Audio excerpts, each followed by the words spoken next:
Salut les rétronautes, bienvenue sur Bonjour 2000 et sur Le Vos TV. Ce soir, on a un beau programme pour vous. Un petit peu corsé, on a 2 films qui sont super cultes, pas du tout pour les mêmes raisons. On a un groupe de musique qui a à peu près tout changé, je pense, et qui nous vient tout droit de la côte est des États-Unis.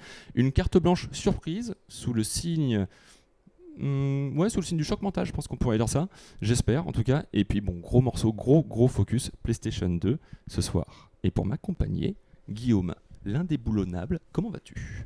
Salut l'équipe, comment ça va ? Bah écoute, ça va très bien. Je suis très excité d'en parler et très excité de recevoir aussi Jules. Salut, ça va et toi ? Mais oui, ça va très bien, ça va très bien. Bah écoute, tant mieux si tu vas bien. Je sais pas comment répondre à ça. Écoute, ça va. T'as fait beaucoup de promesses quand même. T'as utilisé le mot choc mental, je l'ai noté. Ouais. J'aime beaucoup comment tu vends ce programme. En vrai, c'est stylé. Tu m'as donné envie alors que je connais le programme. Et puis le choc mental, il vient de toi. C'est vrai, mais en vrai, il y a pas que, parce qu'on en a discuté tous les deux. C'est une carte blanche en duo. Oui, c'est vrai. Voilà. Une carte blanche en duo. Elle viendra essentiellement de toi, de tes souvenirs, oui, on va pas spoiler, mais en tout cas, elle va vous faire plaisir, j'en suis persuadé. Par contre, tu peux teaser si tu veux. Ah bah je peux teaser yes, no, maybe, I don't know. Ah non, ça tu donnes la réponse. Là tu donnes la réponse. T'aurais pu dormir sitcom ultra connu, tu vois. Ultra connu, effectivement, qui nous vient tout droit des États-Unis et qu'on a regardé sur la petite chaîne qui monte. Ouais, voilà, exactement. Voilà. Ça aurait été pas mal. La chaîne qui monte, mais c'est déjà pas mal. Ok, bon, c'est déjà pas mal. Très bien.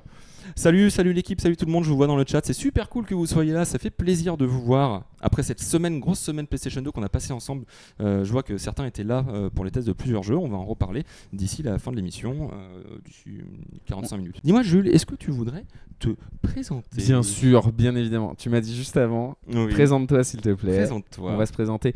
Jules, anciennement Jules Thieb. Ça, c'était mon pseudo sur Twitch. Ouais.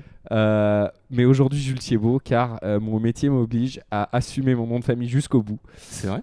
Grave, non mais je te jure, c'est que dans mon métier où d'un seul coup, on m'a commencé à utiliser mon nom de famille pour me désigner. Ok. Et j'étais le seul Jules de Twitch. Là, je suis Jules Thiebaud. Et aujourd'hui, je travaille à la radio, notamment Radio France. Je suis animateur là-bas et je m'occupe de tout ce qui est culture geek, pop. Expert pop culture. Donc là c'est ton rayon quoi. Ouais grave, moi j'adore le concept de ton émission. Je te jure, je trouve ça de votre émission, je trouve ça très très cool. Parce qu'en vrai, la nostalgie surtout d'une culture qui berce la culture d'aujourd'hui, qui a un impact sur la culture d'aujourd'hui. Mine de rien, si on va très très loin, Fortnite est impacté par la culture des années 2000. Bah, je trouve que c'est un bon sujet. Je trouve que c'est un bon thème. Excellent sujet. T'as vu comment je te sauce ? Bien. Merci. Il est très fort. Dans son métier. Quelque chose à ajouter non, pour nous saucer encore un petit peu ? Absolument pas. Non, je pense qu'après ça paraîtra terne après n'hésitez pas à être très positif dans le chat aussi, à dire tout le bien que vous pensez de cette émission. Et pour commencer cette émission, on va parler des sorties de la semaine. Bon, de la semaine, il y a 24 ans. Exactement 24. 2 films cultes, méga cultes même.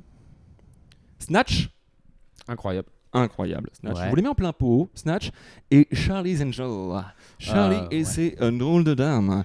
Qui est un énorme banger en vrai. Alors là, ça va être un gros débat. Alors, énorme banger, un gros débat. Mais je pense que ça a ultra mal vieilli par contre. Oui. Ah oui, parce que toi tu l'as pas revu depuis. Moi qui l'ai revu hier, je trouvais ça assez mauvais. Mais... moi je l'ai revu aujourd'hui et je trouve que c'est absolument génial. Et c'est ça que j'aime. C'est la nostalgie des années 2000. On est capable. Tu l'avais vu Je l'avais vu quand j'étais gosse, mais j'avais d'autres raisons d'être content de le voir, je pense. La réalisation, j'imagine. Très certainement la réalisation. Et grand réalisateur, on en reparlera juste après. On va commencer à se concentrer sur Snatch. Et pour se concentrer sur Snatch, d'abord on va faire un petit tour sur le box-office, parce que j'ai envie de vous montrer à quel point ça a fonctionné. C'est France ? C'est le box-office monde. Okay. 84 millions France, moi. Ah oui, non, j'ai pas vu. Oui, honnêtement. Voilà. Alors, à partir du moment où c'est en dollars, c'est américain. C'est-à-dire que nous, on compte en entrée, en billets vendus. Eux comptent en money. Et en plus, nous, ça serait en francs, car on ne serait pas encore en euros. Non, à ce moment-là. Effectivement. Donc, c'est 2 films qui ont super bien marché, qui n'ont pas du tout les mêmes budgets, qui sont restés cultes, quoi qu'on en dise. Sur Charlie's Angel, c'est du culte et c'est un pur produit des années 2000, ça transpire les années 2000, et Snatch qui, pour certains, est le meilleur film de son réalisateur, Guy Ritchie, et je vais vous en donner un petit aperçu tout de suite. Et maintenant, place à la fureur.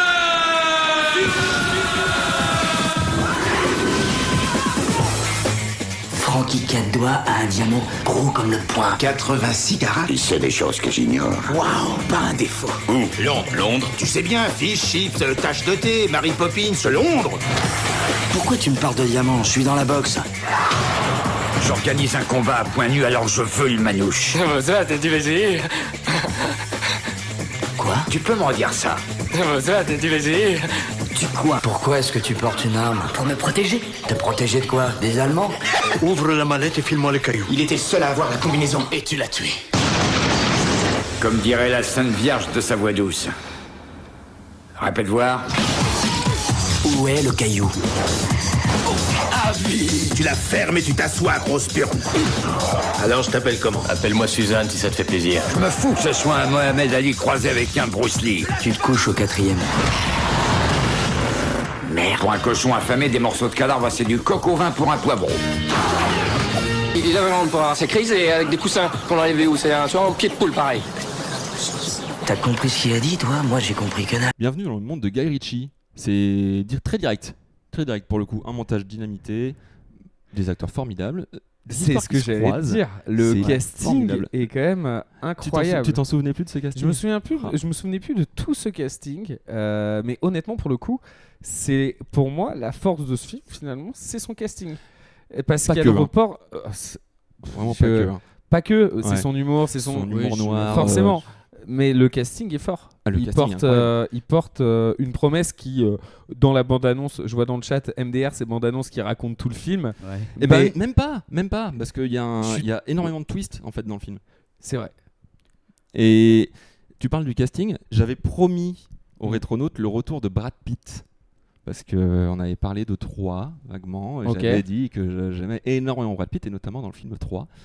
Donc j'avais promis un retour de Brad Pitt, ça y est, c'est chose faite. Il est de retour dans l'émission. À travers tes yeux. Et tu sais pourquoi il a accepté de jouer dans ce film ? Non. Parce qu'il a adoré le premier film de Guy Ritchie, Arnaque, Crime et Botanique, et il voulait absolument jouer pour lui. Très stylé. C'est beau quand même comme histoire, je trouve. Oui. Mais quand il a appris qu'il jouait un boxeur, il avait un peu peur parce qu'il sortait tout juste de Fight Club et qu'il voulait pas refaire le même rôle. Mais bon, en lisant le scénar, il a été rassuré. Ouais, donc, il y a de quoi être rassuré. Hein. Ouais. Il a dû travailler son accent, je pense quand même. Hein. Il a dû travailler sur l'accent. Justement, il a fait ce rôle parce qu'il n'arrivait pas à faire l'accent londonien. Du coup, il a donné le rôle du gitan et il a dû réécrire le scénar en fonction de ça un peu d'ailleurs aussi. Ah oui ? Ouais, tellement il voulait Brad Pitt. Qui ne veut pas Brad Pitt? Je l'avais pas celle-ci. Qui ne veut pas Brad Pitt, surtout pas nous. Oui. Surtout pas nous. L'histoire, tu nous fais un petit synopsis en 2-2 ? Oh là, alors le synopsis de ce film, on est compliqué. Ouais, c'est un peu justement. compliqué, mais on va essayer. Ouais. J'ai fait 2-3 notes parce que là, les notes, c'est obligé. T'as travaillé comme un chien. Donc le film commence avec en plan principal Turki chez Tommy, joué par Statham. Donc on a vu dans la bande-annonce, on a vu tout le monde dans la bande-annonce de toute façon. Joué par Statham et Stephen Graham, qui a fait pas mal de films avec Scorsese, par exemple dans Gods of New York et d'autres choses très sympathiques, qui sont deux types qui organisent des combats clandestins. Alors ils organisent ce combat clandestin avec un gars de la pègre londonienne qui s'appelle, Tête de Brique. Donc c'est le mafioso du coin. Il est censé être un combat truqué, le mec se couche au 4e round, etc. Sauf que le problème c'est que leur boxeur se fait mettre KO, pas dans un combat, juste dans la vie de tous les jours par un gitan, Brad Pitt. Du coup, c'est des choses qui arrivent quand on croise Brad Pitt en gitan. Brad Pitt devient leur boxeur. Une autre histoire à côté, c'est qu'il y a un braquage qui se fait avec un gros diamant par Frankie 4 doigts. Frankie 4 doigts vient à Londres pour vendre son diamant. Après, donc ces deux histoires qui sont pas liées du tout viennent se mêler ensemble, et ça finit par faire des quiproquos, des scènes idiotes parce qu'il y a plein de branquignoles. Justement, ce film, c'est une histoire de quiproquos. En fait, c'est là que réside pour moi toute l'inventivité de ce scénario, et c'est pour ça, à mon sens, que ce film n'est pas juste une réussite via son casting, mais parce qu'il va raconter derrière sur des personnages qui sont finalement assez attachants. On a tous de l'empathie pour à peu près tous les personnages. Peut-être pas le mafieux. Le mafieux, parce que lui, c'est quand même un sombre connard. C'est un sombre connard, mais ça va. C'est un sombre connard qui est assez travaillé pour qu'on s'y attache un tout petit peu. Un tout petit peu. Parce qu'au final, il se fait entuber comme les autres. C'est l'histoire d'un film où tout le monde se fait entuber, finalement. Les uns après les autres, ils se font entuber entre eux, puis à la fin, ça fait le choc à pic. À la fin, il y en a qui se font pas entuber, mais c'est ceux qui se font entuber tout le long qui se. On voit pas du. Est-ce que Snatch a bien vieilli ? Ouais.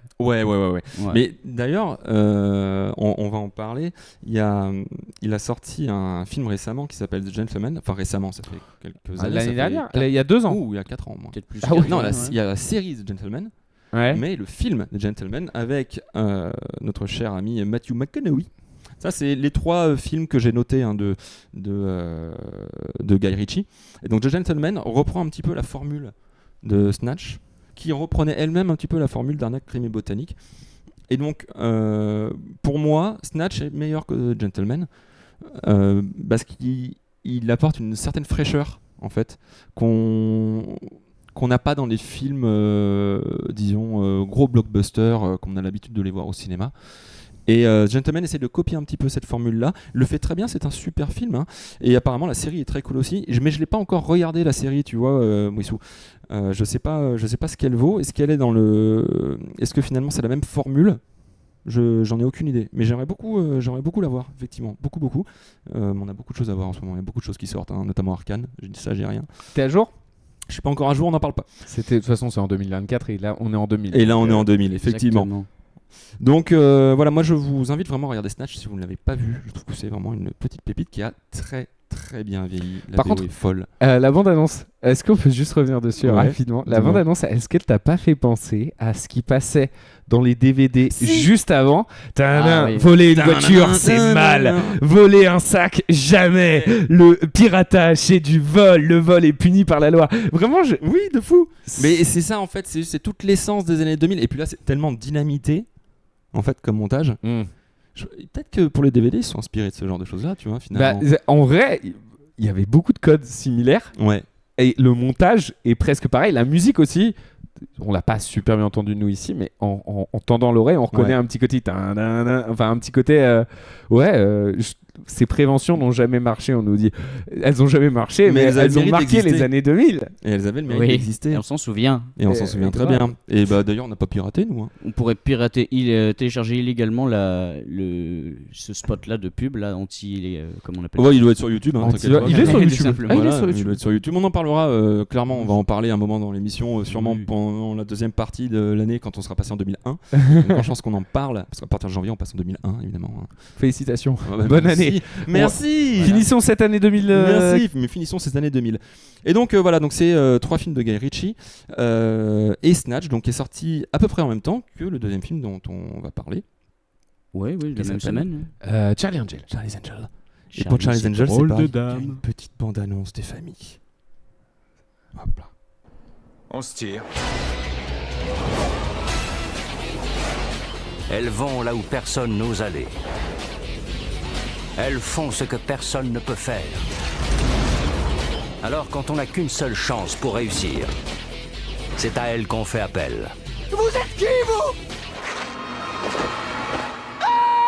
J'ai horreur de voler. Mais je suis leur seul contact. Mon nom ? Charlie. Voici la meilleure unité d'intervention jamais formée. Elle possède des méthodes que vous n'imaginez pas. J'ai signé une procuration, alors maintenant vous pouvez glisser ce que vous voulez dans la fente. Bonjour les filles. Bonjour Charlie. Voici Roger Corwin. Il projette de voler un nouveau logiciel qui peut repérer une empreinte vocale n'importe où dans le monde. C'est là où vous intervenez les filles. Quelle identité on prend cette fois, Charlie ? Je vous laisse carte blanche, Bosley.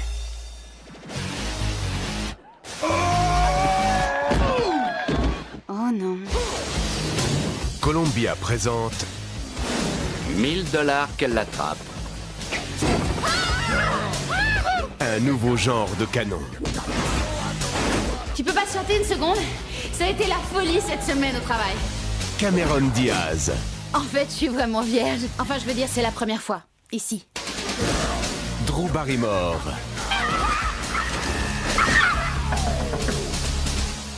Un coup de main. Lucy Liu. À votre service. Et Bill Murray. J'adore le feu.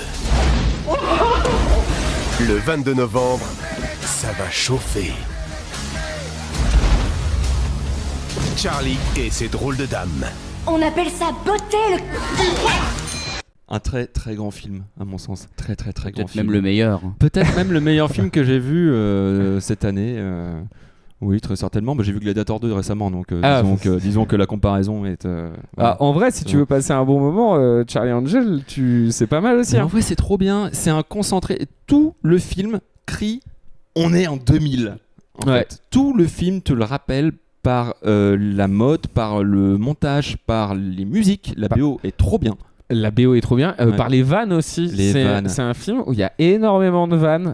C'est une comédie en fait. Mais complètement, mais c'est une comédie qui fonctionne. C'est-à-dire que t'as des comédies qui ne fonctionnent pas. Là, ça fonctionne tout à fait.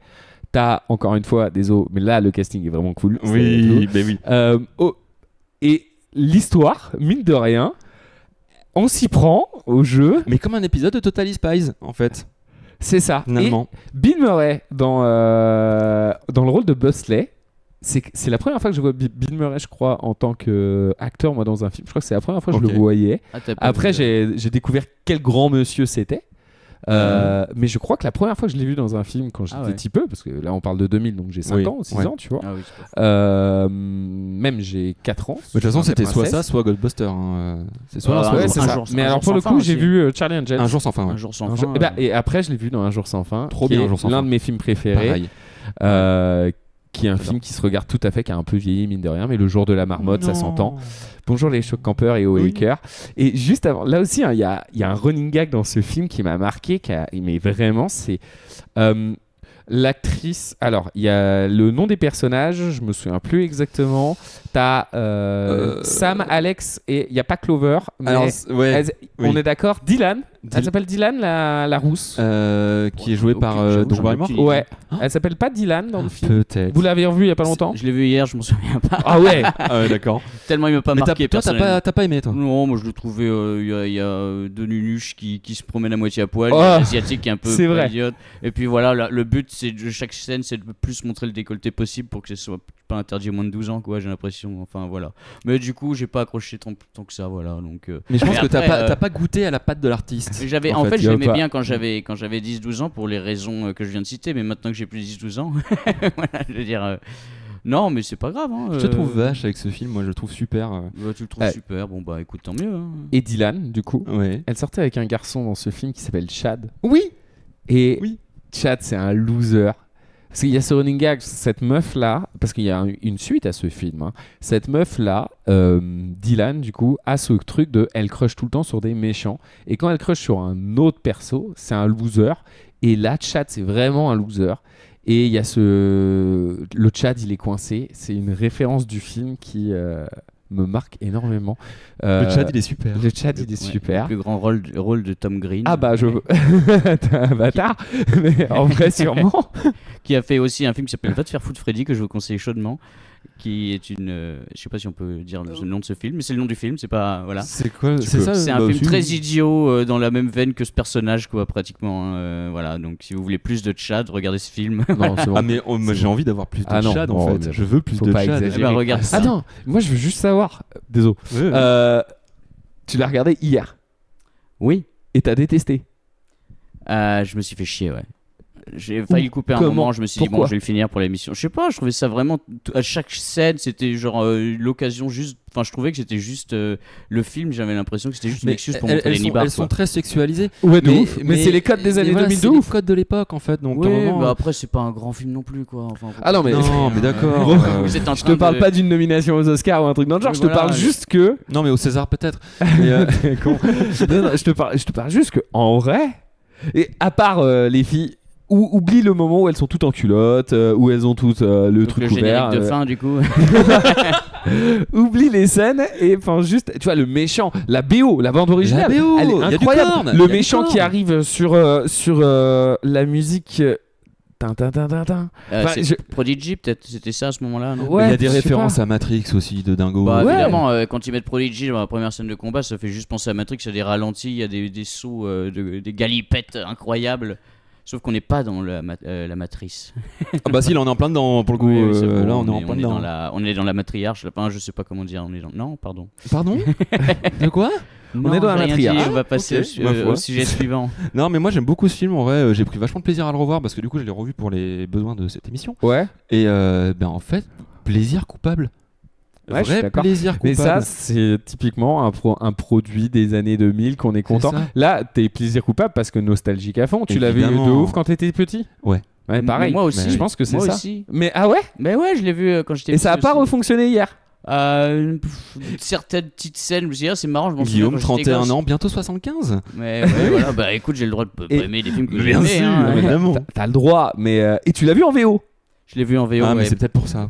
Je pense que c'est ça qui t'a sorti. Il y avait beaucoup de blagues que j'ai l'impression de ne pas avoir saisi quand je l'ai vu à l'époque. Soit parce que j'étais trop jeune, soit parce que j'étais mal traduite aussi, peut-être. À l'époque, dans les années 2000, les comédiens de doublage essayaient énormément de trouver une vanne française par rapport à la vanne originale en VO. Je pense que ça se fait encore. Aujourd'hui, pour en interviewer beaucoup des comédiens de doublage, aujourd'hui, ils vont t'expliquer qu'en fonction des productions, on va essayer de garder le plus possible la vanne, à moins que la vanne, ça soit typiquement de l'humour anglais, par exemple, par rapport à un truc bien spécifique, une vanne qui n'existe pas chez nous. Mais globalement, les vannes américaines, elles sont plutôt bien traduites aujourd'hui en français. Mais dans les années 2000, tu peux regarder un film que tu connais par cœur en français avec des vannes.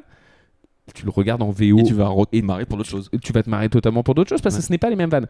Ça se trouve, c'est pas autant sexualisé. Je me pose vraiment la question, est-ce que c'est autant sexualisé dans les vannes? Ah oui.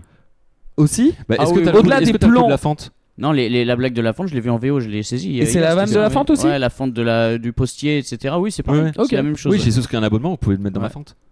Et limite, je crois que dans la bande-annonce, j'en ai entendu une et il l'avait pas traduite. Et dans le film en VO, c'était un truc de cul. Et dans la VF, c'en était pas un. Donc c'est limite pire, quoi. Souvenir de ouf aussi, c'est un film bourré de faux raccords. Quand j'étais petit, j'étais passionné de ça, de regarder le faux raccord, vous savez ce que c'est, hein, c'est quand il y a une chose dans un plan qui disparaît peut-être le plan d'après, qui réapparaît après. Ça peut être ça peut être plein de choses. Ce film-là est bourré de faux raccords. Moi, j'adorais regarder l'émission Faux Raccords de Mon chat s'appelle Michel parce que Michel et Michel Oui, voilà, on a encore du lourd aujourd'hui, très lourd. Très très lourd. Et aujourd'hui, Michel, on s'intéresse à Gladiator. Quel film de merde. Oh, vous pouvez pas dire ça, Michel. Bon. La blague de la fente est hilarante dans le chat. Hilarante, je sais pas. Si, c'est drôle, c'est marrant. C'est marrant, mais en fait, moi j'ai j'aime bien. Film. En plus, moi j'aime bien ce personnage qu'elle joue, Cameron Diaz, parce qu'elle est super candide. Oui, elle est nunuche, quoi. Non, elle est pas nunuche, elle est candide. Par contre, est-ce qu'on peut parler juste du fait que ces meufs-là sont ultra badass dans les films? Bien sûr, on va y venir. Pour l'année où ça sort, elles sont pas demoiselles en détresse, et déjà en 2000 elles sont en mode on est tout sauf des demoiselles en détresse. Les moments où elles parlent de demoiselles en détresse, elles le font exprès, c'est des plans d'action qu'elles mettent en place pour exactement, elles savent particulièrement ce qu'elles font et elles savent. D'accord pour Lucy Liu, mais les autres elles font quand même un peu elles les jouent, les meufs. Attends, elles jouent, quand même, Dylan joue, donc la meuf Drew Barrymore. Ouais, exactement. Drew Barrymore et Cameron Diaz. Dylan joue beaucoup les demoiselles en détresse, mais contre son gré. Cameron Diaz, oui, elle se marre pas mal quand elle fait la demoiselle en détresse en vrai. J'ai pas le souvenir dans le film un moment où elle est en mode PLS. Attends, le coup de la fente, c'est elle ou c'est... Oui, c'est elle. Elle se retourne, elle se cogne contre la porte comme une gourdasse. Ah oui, non mais tu vois, jamais cogné contre ta porte. Genre c'est la blondasse idiote. Oui, ça. Après elles sont chacune dans leur cliché. Hein, voilà. Mais c'est des femmes fortes en fait. Il y a un côté. Elles sont toutes célibes et elles ont pas besoin. Alors elles ont des histoires d'amour, mais elles ont pas besoin de relations. Ouais, elles sont avec Joey. Il y a Matt Leblanc. Il y a Matt Leblanc qui joue un acteur d'ailleurs. Qui joue un acteur. Oui. Et est-ce que juste après on passe à la suite, t'as vu la suite ou pas? Il y a une oui, je l'ai vu, mais quand j'étais gamin, je l'ai pas revu là et en vrai regarde, tu veux qu'on jette un petit coup d'œil à la filmographie de notre copain? Voilà. En fait, c'est les films dont on ne doit pas parler, dont on ne doit pas prononcer le nom. C'est des horreurs. C'est le pire Terminator et c'est une suite de merde que j'ai pas vue. Enfin, j'en sais rien, ça se trouve génial. Terminator Renaissance, avec Christian Bale. Ouais, qu'il faut supprimer du lore de Terminator, et Charlie Angel 2 qui, pour moi, fonctionne, mais je t'avoue, je l'ai pas vu depuis super longtemps. Le 1, par contre, je l'ai vu, peut-être, je t'ai dit, je l'ai pas vu depuis 20 ans. En vrai, je l'ai vu il y a 4-5 ans, pendant le Covid. Pendant le Covid, je me le reçus tapé, donc j'en garde. C'était ok, mais je ne savais pas que 5 ans plus tard, 4 ans plus tard, je ferais une émission en parlant de ça. Bah aussi, évidemment. Mais le 2, de toute façon, il est pas sorti en 2000, donc je te laisse. Non, mais 2003, je crois, si j'ai pas de bêtises. Dans les années 2000. Il me semble que c'est 2003. On en parlera peut-être pendant la saison 2, du coup. Je pense pas. Non, saison 3. En vrai, je pense qu'on peut en parler maintenant. On fera un petit pont d'ailleurs. Je l'ai pas vu, moi. Je l'ai pas vu. Je me permets de faire un petit pont par rapport à la première émission. On avait parlé de Gladiator et qu'on avait parlé du fait que Gladiator 2 allait bientôt sortir. Gladiator 2 est sorti. Ouais. Et c'est un calvaire. Ouh. Je ne l'ai pas vu. Et bah tu n'as rien loupé. Oula. Non. Regarde le 1 et arrête-toi là. Genre. Tu sais, je suis arrivé dans la salle. Je m'assois, je suis avec 2 potes, Paul et Benjamin. Et Benjamin, je lui glisse à l'oreille. Je lui dis, à tout moment, ils vont nous mettre un Previously on Gladiator. Et bah ça va pas louper parce qu'en fait tout le générique de début c'est Gladiator 1 stylisé en fait. C'est pour nous faire un résumé de ce qui s'était passé. C'est vrai. C'est un film qui est incapable d'exister par lui-même, mais incapable. Ah bah complètement. Après, on te rappelle Maximus toutes les 10 minutes. C'est vrai. Et il y a même tu peux aller plus loin. Il y a plein de choses qui vont pas. Déjà il y a une erreur. C'est Ridley Scott qui s'en occupe et c'est assez rare quand même. L'erreur c'est Ridley non? Non, Ridley, l'erreur est Ridley, il a oublié un truc. En fait, Ridley, il a 86 ans, je rappelle juste. Oui. Le mec a une carrière assez incroyable. Il nous a donné le meilleur et le pire de ce que pouvait offrir le cinéma. Gladiator 2 fait partie du pire. Et malheureusement, c'est dommage parce que c'est rare de voir un réalisateur se dire je vais faire la suite de mon banger. Et cette suite-là, il la rate, mais il la rate pas pour les mauvaises raisons, c'est juste qu'il se fait kiffer. Il y a certains plans qui sont beaux. Par contre, la CGI, les effets spéciaux, c'est dramatique. Oh, les chimpanzés. Les chimpanzés, ils font super peur. Enfin, c'est pas des chimpanzés. Non, mais les singes, ils font super peur. Les acteurs n'existent pas, je suis désolé, à part Denzel Washington. Les restes. Pedro Pascal, je trouve qu'il est Pedro Pascal, il m'a fait plus kiffer dans Mandalorian et il a moins de dialogue. Ouais. Et au-delà de tout ça, le scénario, alors je suis désolé, l'enfant de Maximus, c'est n'importe quoi, on le dit dans le chat, et pour moi, c'est j'aime un film si on me prend pas pour un con, et là j'ai l'impression qu'on me prend pour un con. Pas de spoil, ils disent. Ouais, on va pas spoiler, mais le petit twist qu'ils trouvent pour dire que Maximus a un enfant, on sait c'est dans la bande-annonce, et même Ridley Scott l'a dit au moment de... Ça serait la suite de la descendance de Maximus. Le seul truc, c'est que le twist qu'ils ont trouvé ne fonctionne pas et dessert le Maximus du Gladiator 1. On n'a pas spoilé. Mais alors, pour le coup, dans le premier Gladiator, il est ardemment suggéré que c'est le fils de Maximus. Donc c'est pas non plus une surprise incroyable. Effectivement, le problème c'est le twist, c'est la manière, c'est le... je trouve que pas de spoil, promis, pas de spoil. Non, pas de spoil, on vous dit juste que c'est mauvais, c'est tout. Et que, oui, voilà. Si vous aimez les requins, que vous aimez les singes, que vous aimez les êtres humains qui se battent contre des requins et des singes, et ben allez le voir. Ouais, moi finalement, je réagis juste au chat. Ça c'est le problème. C'est le problème de Paul qui pourrait se faire ban pour avoir dit Gaulmont dans le chat, ça me fait rire. Ça c'est le problème de nous mettre le retour du chat en face, c'est que du coup on est scotché dessus. Mais qu'importe, parce que je suis d'accord avec Flo là, qui te reprend sur un truc, c'est que c'est peut-être suggéré qu'il a un gosse, mais en aucun cas on a l'impression qu'il a un gosse, tout simplement pour une raison simple, c'est que Gladiator 1, la promesse, c'est Maximus Decimus, père d'un fils assassiné, Meridius, amoureux d'une femme assassinée. C'est pas daron d'un autre enfant, tu vois. Je suis désolé, ça va. Ça casse un peu le perso en fait. Ça casse complètement le perso. Voilà, c'est un personnage qui est amoureux, qui a sa propre morale, et cette morale, je trouve qu'elle est un petit peu effritée avec le scénario de Gladiator 2. Voilà. Il a tué. De toute façon, il a tué son film. À mon sens, il a complètement. Après, c'est un excellent divertissement. Voilà. C'est oula. Ah non mais vraiment. Moi j'ai ri. J'ai pas. Non, mais tu passes un moment. Moi, je l'ai pas vu, donc comment ça tu as pas vu? C'est ton métier de le voir. Le 2. Honnêtement j'ai beaucoup ri. Chômeur, moi. Pas de spoil, mais il y a quand même un moment où on se demande si on va pas avoir un petit effet Roi Lion avec la tête de Maximus dans les airs qui dit souviens-toi qui tu es. Alors, tu vois. Il y a petite pitié quoi. Petite aparté, apparemment, vu le succès du film, il y aurait des discussions pour le 3. Pas pour un 3. Ah bon, j'ai lu ça moi. Pour un préquel. Oh là, pitié. Sur le personnage principal de Gladiator 2. Parce que avant il a tout un passé qui est pas du tout exploré, qu'on oublie de nous expliquer d'ailleurs. Oui. Et ils se sont dit tiens, ça serait bien d'en faire un film. Ça va pas. Ce personnage n'est pas bon dans ce film-là. L'acteur est bon, mais pas l'acteur. Je suis épuisé. Voilà. Tu louperais un. Tu louperais. Oui, bah je vais pas aller le voir. Hein. Il paraît que Flo est bien. Ouais, mais on ira voir Flo. Voilà. Bon, en tout cas, pas de spoil. En tout cas, j'ai juste fait un petit parallèle par rapport à la première émission de Bonjour 2000 que je vous invite à aller voir sur YouTube. Elle est disponible. Et donc voilà. Et voilà. Et maintenant, en fait, place au premier jeu de ce soir. Oh, trop bien. Premier jeu de ce soir. On va jouer. Dieu que c'est ludique. On va rire. On va rire et on va jouer à quoi? Eh bien, on va jouer à un jeu chouette que je vais t'annoncer tout de go, mon ami. C'est un jeu où je vais vous montrer des affiches de films dessinées par un enfant de 5 ans. Qui? Et il va falloir... le fils de Maximus. Et il va falloir deviner de quel film il s'agit. Ah. Il y a 2 niveaux de difficulté. La première affiche est assez mal dessinée. Ok. La deuxième est un peu plus obvious. Voilà. Ok. Est-ce qu'on répond très rapidement? Est-ce qu'on Non, laisse du temps pour le chat? Laissons du temps au chat de réagir. Ah ouais. Pour réagir, pardon. De la chance. Et on commence tout de suite avec la première affiche. Vas-y. Tu wow. peux me mettre en grand, s'il te plaît? Je peux le mettre en grand, bien sûr. Non, je peux pas le mettre en grand. Ah J'ai bah pas alors, mis... non, Autant pour moi, je l'ai pas mis en je joue habillage. pas, moi, donc, alors. je peux pas. Je l'ai pas, donc. Ah, vous l'avez pas? Alors, je vous mets le niveau 2. Bah, mais nous, mets le niveau 2 parce que là. C'est quoi? C'est American Beauty? Non, c'est pas ça. Non, attends, c'est. Qu'est-ce que c'est que ça? Qu'est-ce que ça dit que ceci? En fait, je réfléchis. Tu l'as? Non, je l'ai pas. Mais je suis en train de. D'accord, je crois que quelqu'un l'a, mais je l'ai pas. Moi, j'avais pas l'affiche. Requiem for a Dream, d'accord, mais ouais. C'est Requiem for a Dream. Bravo à vous dans le chat. Bravo. Et ouais. Ok, ouais. En vrai, je connaissais pas l'affiche de ce film. Moi, je l'avais. Maintenant que je la vois, je m'en souviens, mais j'avais oublié aussi. Eh ben, on enchaîne.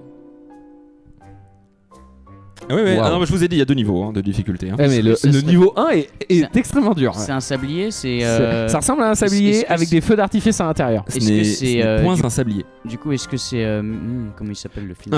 C'est que les films, t'as dit. Hein. Ça peut pas être des séries. C'est que des films. C'est pas Inception. Que des films. Putain, en plus, j'ai regardé tous les films qui étaient sortis en 2000 pour. C'est vrai, pour réviser. Bah, pour réviser un peu, tu vois, mais. Je vous mets le niveau 2. Vas-y, je veux bien le niveau 2. Qu'est-ce que cette horreur? X-Men. Les X-Men. Oui. Alors, c'est extrêmement mal dessiné. C'est les X-Men. Ah, mais c'est vraiment. On a dit un enfant de 5 ans. Attends, mais avoue, c'est toi qui as dessiné, Vivien. C'est même pas moi. C'est même pas moi qui ai dessiné. C'est qui? Mais qui a donné de l'alcool à un enfant de 5 ans? C'est notre chère Sweet Jenny. Ok, très bien. Bah, désolé, les dessins étaient magnifiques. Voilà, j'ai dit que c'était des dessins de merde. C'est le genre de dessin qu'on dit on va le mettre sur le frigo. Ouais. C'est bien, ça fera un plus. C'est bien. Est-ce que tu peux remontrer du coup? Bien sûr. Attends. Ouais, et avant la version 1? Ouais, bah là. Ah bah, c'est fait exprès. Hein, celui-là, tu vas vers le frigo, mais la poubelle est à côté. C'est même pas les bonnes couleurs qu'elle dit, Julia. Non, mais oui, bon, oui, c'est vrai. Non, c'est vrai, on va pas te donner tort, effectivement. Mais, excellent film. Qui, si aujourd'hui on a le MCU, si aujourd'hui DC Studio se bouge enfin le cul, c'est grâce à X-Men. Et ce premier film est incroyable. Le 3 est pas bien. Le 2 est très bien. Très cool. Très bien. Ouais. Mais ce film-là. Moi, je préférais le 2 quand j'étais gosse, tu vois. Moi je me mets celui-là.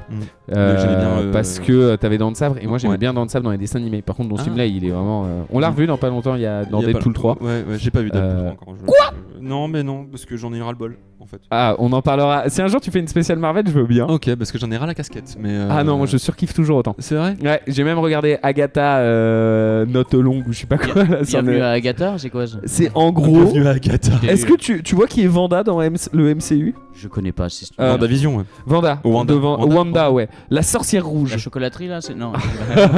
Wonka. Laisse tomber. Je connais pas, désolé. C'est une série et vraiment avec. Bienvenue à Agatha. Non, c'est quoi déjà? Bienvenue à Agatha. Je me souviens pas de ce truc dystopique là. Si, de ouf. Trop bien, très bon film. Alors, celui-là. Chicken Run. Oui. Oh bah oui, il y a des poulets. Oui, il y a des poulets. Désolé, j'avais oublié qu'il fallait. T'inquiète. Regarde comme il est bien dessiné celui-là. Ah mais il est génial celui-là. Poulet en fuite. Poulet en fuite. Microméga c'était fait exprès. Hein. Le gag était voulu. Donc. De Grinch. Vous allez à une vitesse folle. Oui, alors là. Je vais voir le niveau 2 quand même. Waouh. Hein? En vrai. T'as vu Chicken Run 2? Non. Sur Netflix? Non plus. Non. Il est très bien. C'est récent? Ouais, c'est récent. C'est bien. C'est très bien. Ok. Et petite anecdote sur ce film, ils ont failli pas le finir. Parce que tu sais, c'est un film où les personnages sont faits avec de la pâte à modeler. C'est les gars qui ont fait Wallace et Gromit. Exactement. Et c'est les mêmes pour le 2 aussi. Et c'est les mêmes pour le 2, Ok. sauf qu'ils ont été en pénurie de pâte à modeler. C'est une blague. Pendant le tournage du film. Ils ont pas appelé Toys R Us. Je crois qu'il y avait un problème mondial sur la pâte à modeler, mais je sais plus pourquoi. Ah bah le fameux problème mondial de la pâte à modeler. Bah oui, c'est effectivement, ça. Il y avait les C'est le semi-conducteurs et la pâte à modeler. Je sais plus exactement, mais pour l'anecdote, c'est assez ouf. Enfin bon, bref, film incroyable. Oui, bravo, le Grinch, Margot. Grinch aussi, oui. Le Grinch. Très, très bon film dont on parlera d'ailleurs pour l'émission, la dernière émission de l'année. Jim Carrey, c'est ça, Du ouais. coup, Jim Carrey, qui est sorti début décembre. Et on en parlera pour l'émission de Noël. Incroyable. Ah oui, je tease. Alors celui-là, il est pas piqué des hannetons. Tu l'as? Non. Parce que je peux. T'as pas tes lunettes? Mais non, mais c'est petit en fait. Oui, c'est vrai. Je mets le niveau 2 parce que. C'est C'est pas sixième sens. la chose là, je peux Moi, pas. j'aurais dit Freddy Krueger, tu vois, donc. C'est pas Freddy Krueger. Mais Mais il y a pas de mais. Y a pas de mais. Qu'est-ce que c'est que ça? C'est con qu'on l'ait pas en grand parce que. Attends. C'est Bruce Willis là C'est pas Bruce Willis. Ok, parce que j'étais en mode. Mais est-ce que ce serait Willis? Est-ce que ça serait pas le truc. Bruce? Le truc où il bouffe une araignée là? Attends. Spider-Man? Non. Ou Bruce Willis. Non, c'est pas ça de toute façon. Et alors derrière, Qu'est-ce que c'est quoi? cette horreur. C'est quoi derrière? C'est la chose. Mais en plus, le titre est écrit à peu près là, non? À peu près, ouais. Il y a un 2. Il n'y a pas de 2. Il n'y a pas un niveau 3 pour le. C'est l'affiche du film après. Est-ce que tu peux nous donner un indice? Ah ouais, donne un indice. Et ben, football américain. Football américain. Le coach là, Ouais. comment ça s'appelle ce film là? Non, non, c'est pas ça. Non, C'est pas Matt ça. Damon, je crois, non? Et c'est pas ça non plus. Un football américain. Si je vous dis Denzel Washington. Non. Si, je vois qui est Denzel Washington. Non, moi mais non. j'ai pas le film. Gladiator Vas-y, 2. montre-moi. Gladiator 2. Eh bien, Riles a raison. C'est le plus beau des combats. J'ai jamais vu ça de ma vie. Disponible sur Disney+. Alors, si je peux me permettre, la couleur sur le dessin était pas la bonne. Ah C'est tout ce que j'ai à ouais. dire. Mec, c'est introuvable ton truc. Déjà le film, faut connaître le film, faut connaître la pochette et puis après faut connaître. Mais j'ai pas dit que j'allais vous donner toutes les réponses non plus. Oui, mais non, là mais c'est on en a vrai. eu aucune Enfin. donc c'est. Attends. Bah si, vous avez eu les premières. Et Chicken Run. Chicken Run et Grinch. Et Grinch. Et X-Men. C'est vilain par contre. Oui, c'est vrai. Alors là, Qu'est-ce que c'est que cette horreur encore? Attends. Il y a un A. Il y a un A. Ah ah. Daredevil? non. Alors, en plus, je crois C'est que c'est 2000, hein, plus c'est années 2000. 90 Daredevil. Non, 2000 avec Electra compagnie. Daredevil 2002, je dirais de mémoire. Ah. C'est encore des J'aurais dit années 2000 le 98, film? je sais pas. Non, c'est arrivé après X-Men, Oh, justement. je saurais pas. Je n'aurais pas cette réponse. C'est pas Taxi, non. Eh, Choufi, salut Choufi. C'est Taxi? C'est Taxi? C'est Taxi, la C'est Tour Taxi. Eiffel. What? Oh Choufi, première fois dans le chat. Ouais, bravo Bam, Choufi. direct. Bravo, Incroyable, c'est Très, très génial. Vas-y, remonte. Excellent. Yazo, bravo aussi. Taxi 2, il s'est trompé. C'est Taxi 2, bon. Ouais. Et avant? Et avant, bon. Ouais. Ah bah, il y a une tour Eiffel. Mais je croyais que c'était un petit diable en bas. Du coup, c'est le truc rouge là. Et non. Ah, ok. Ah la vache, en plus on en a parlé de ce film et j'ai pas percuté là. Terrible. Oui, on en a parlé de ce film, effectivement. Première émission. Bien, bravo Choufi pour cette remportes. première apparition dans le chat. Tu arrives avec les honneurs. Tu remportes notre gloire éternelle. Ou Et notre ça, respect. c'est- Respect, mais la gloire aussi. Hein. C'est pas grand chose. Bah écoute, t'as gagné une place pour aller voir Gladiator 2. Ah, Voilà. alors, Écoute. tu peux demander remboursement directement dans le chat. Sache-le, tu as le droit de donner ta place. Attention, pas trop vite si vous l'avez. Il y a 5 Celle-ci, elle est vraiment facile. Comment ça, elle est Elle est vraiment facile, celle-ci. Il y a du volleyball. Non. Alors, moi, de toute façon, j'étais parti sur un autre film, je crois. C'est un filet là derrière. Bend it like Beckham. Non, c'est pas ça, je sais pas. Plaît-il? Je sais pas, je vois un filet, football, je sais pas ce que c'est. Et on est d'accord que c'est des nanas en maillot de bain? On n'est pas d'accord, Non, mais c'est des d'accord. nanas par contre. En jupe? En rose? Un film où il y aurait 5 nanas, c'est quoi? Charlie Angel et leurs deux amis? Non, je vous mets le niveau 2. Allez. Natation synchronisée. Elle est connue cette affiche. Elle est très connue cette affiche. Ah merde. Elle est très très connue cette affiche. Attends. Le film aussi est très très Billy connu. Elliot? Oui. C'est Billy Bah, Elliot. voilà. C'est Billy Elliot. Punaise. C'est quand même un niveau. En vrai. Je trouve que ça marche vachement bien. Ouais, ça marche bien. Alors, on les avait backtestés avant. Mais c'est toujours dur. Mais moi je les ai déroulés. En vrai. Ah ouais, tu les as tous déroulés? Ouais. Mais après, je suis très fort en affiche. Oui, c'est tout. Oui, voilà. Le reste. En pomme. Je suis fort en pomme. Je suis fort en affiche. Ok, vas-y, next. Pardon. Désolé. Allez, enchaîne. Saut. Les choristes. Je sais pas. Les choristes. Tigre et Dragon. Non plus. Il y a un truc rouge avec une espèce de seau, je sais pas ce que c'est. Moi j'aurais dit saut. C'est pas saut. Mais c'est un saut. Est-ce que c'est la vague comme dit bien joué. Bah non, pas. C'est pas Devil. C'est pas Harry Potter, c'est rien tout ça. Nah. On dirait un orchestre. Harry Potter c'est sorti en 2001. On dirait un orchestre, mais, du coup, mais c'est pas. La seule petite entorse à ces affiches, c'est Taxi 2 qui n'est pas sorti en 2001. Il y a eu une petite confusion entre Taxi 1 et Taxi 2. Mais sinon, tous ces films sont sortis pendant l'année 2000. Oui, alors. C'est quand même. Ouais. J'avais 3 ans et demi, si je peux me permettre. Bah oui, mais tu pouvais faire un effort. Ok, voilà. Je ne sais pas. Battle Royale, oui, c'est ça, non? C'est pas Battle Royale? C'est pas ça? Elle est évocatrice quand même, ce deuxième niveau. C'est pas Battle Royale.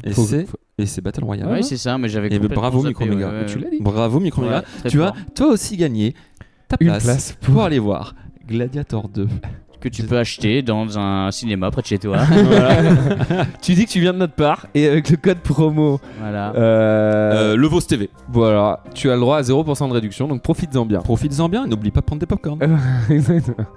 Ou un coussin. Ou juste n'oublie pas de pas y aller quoi. Oui.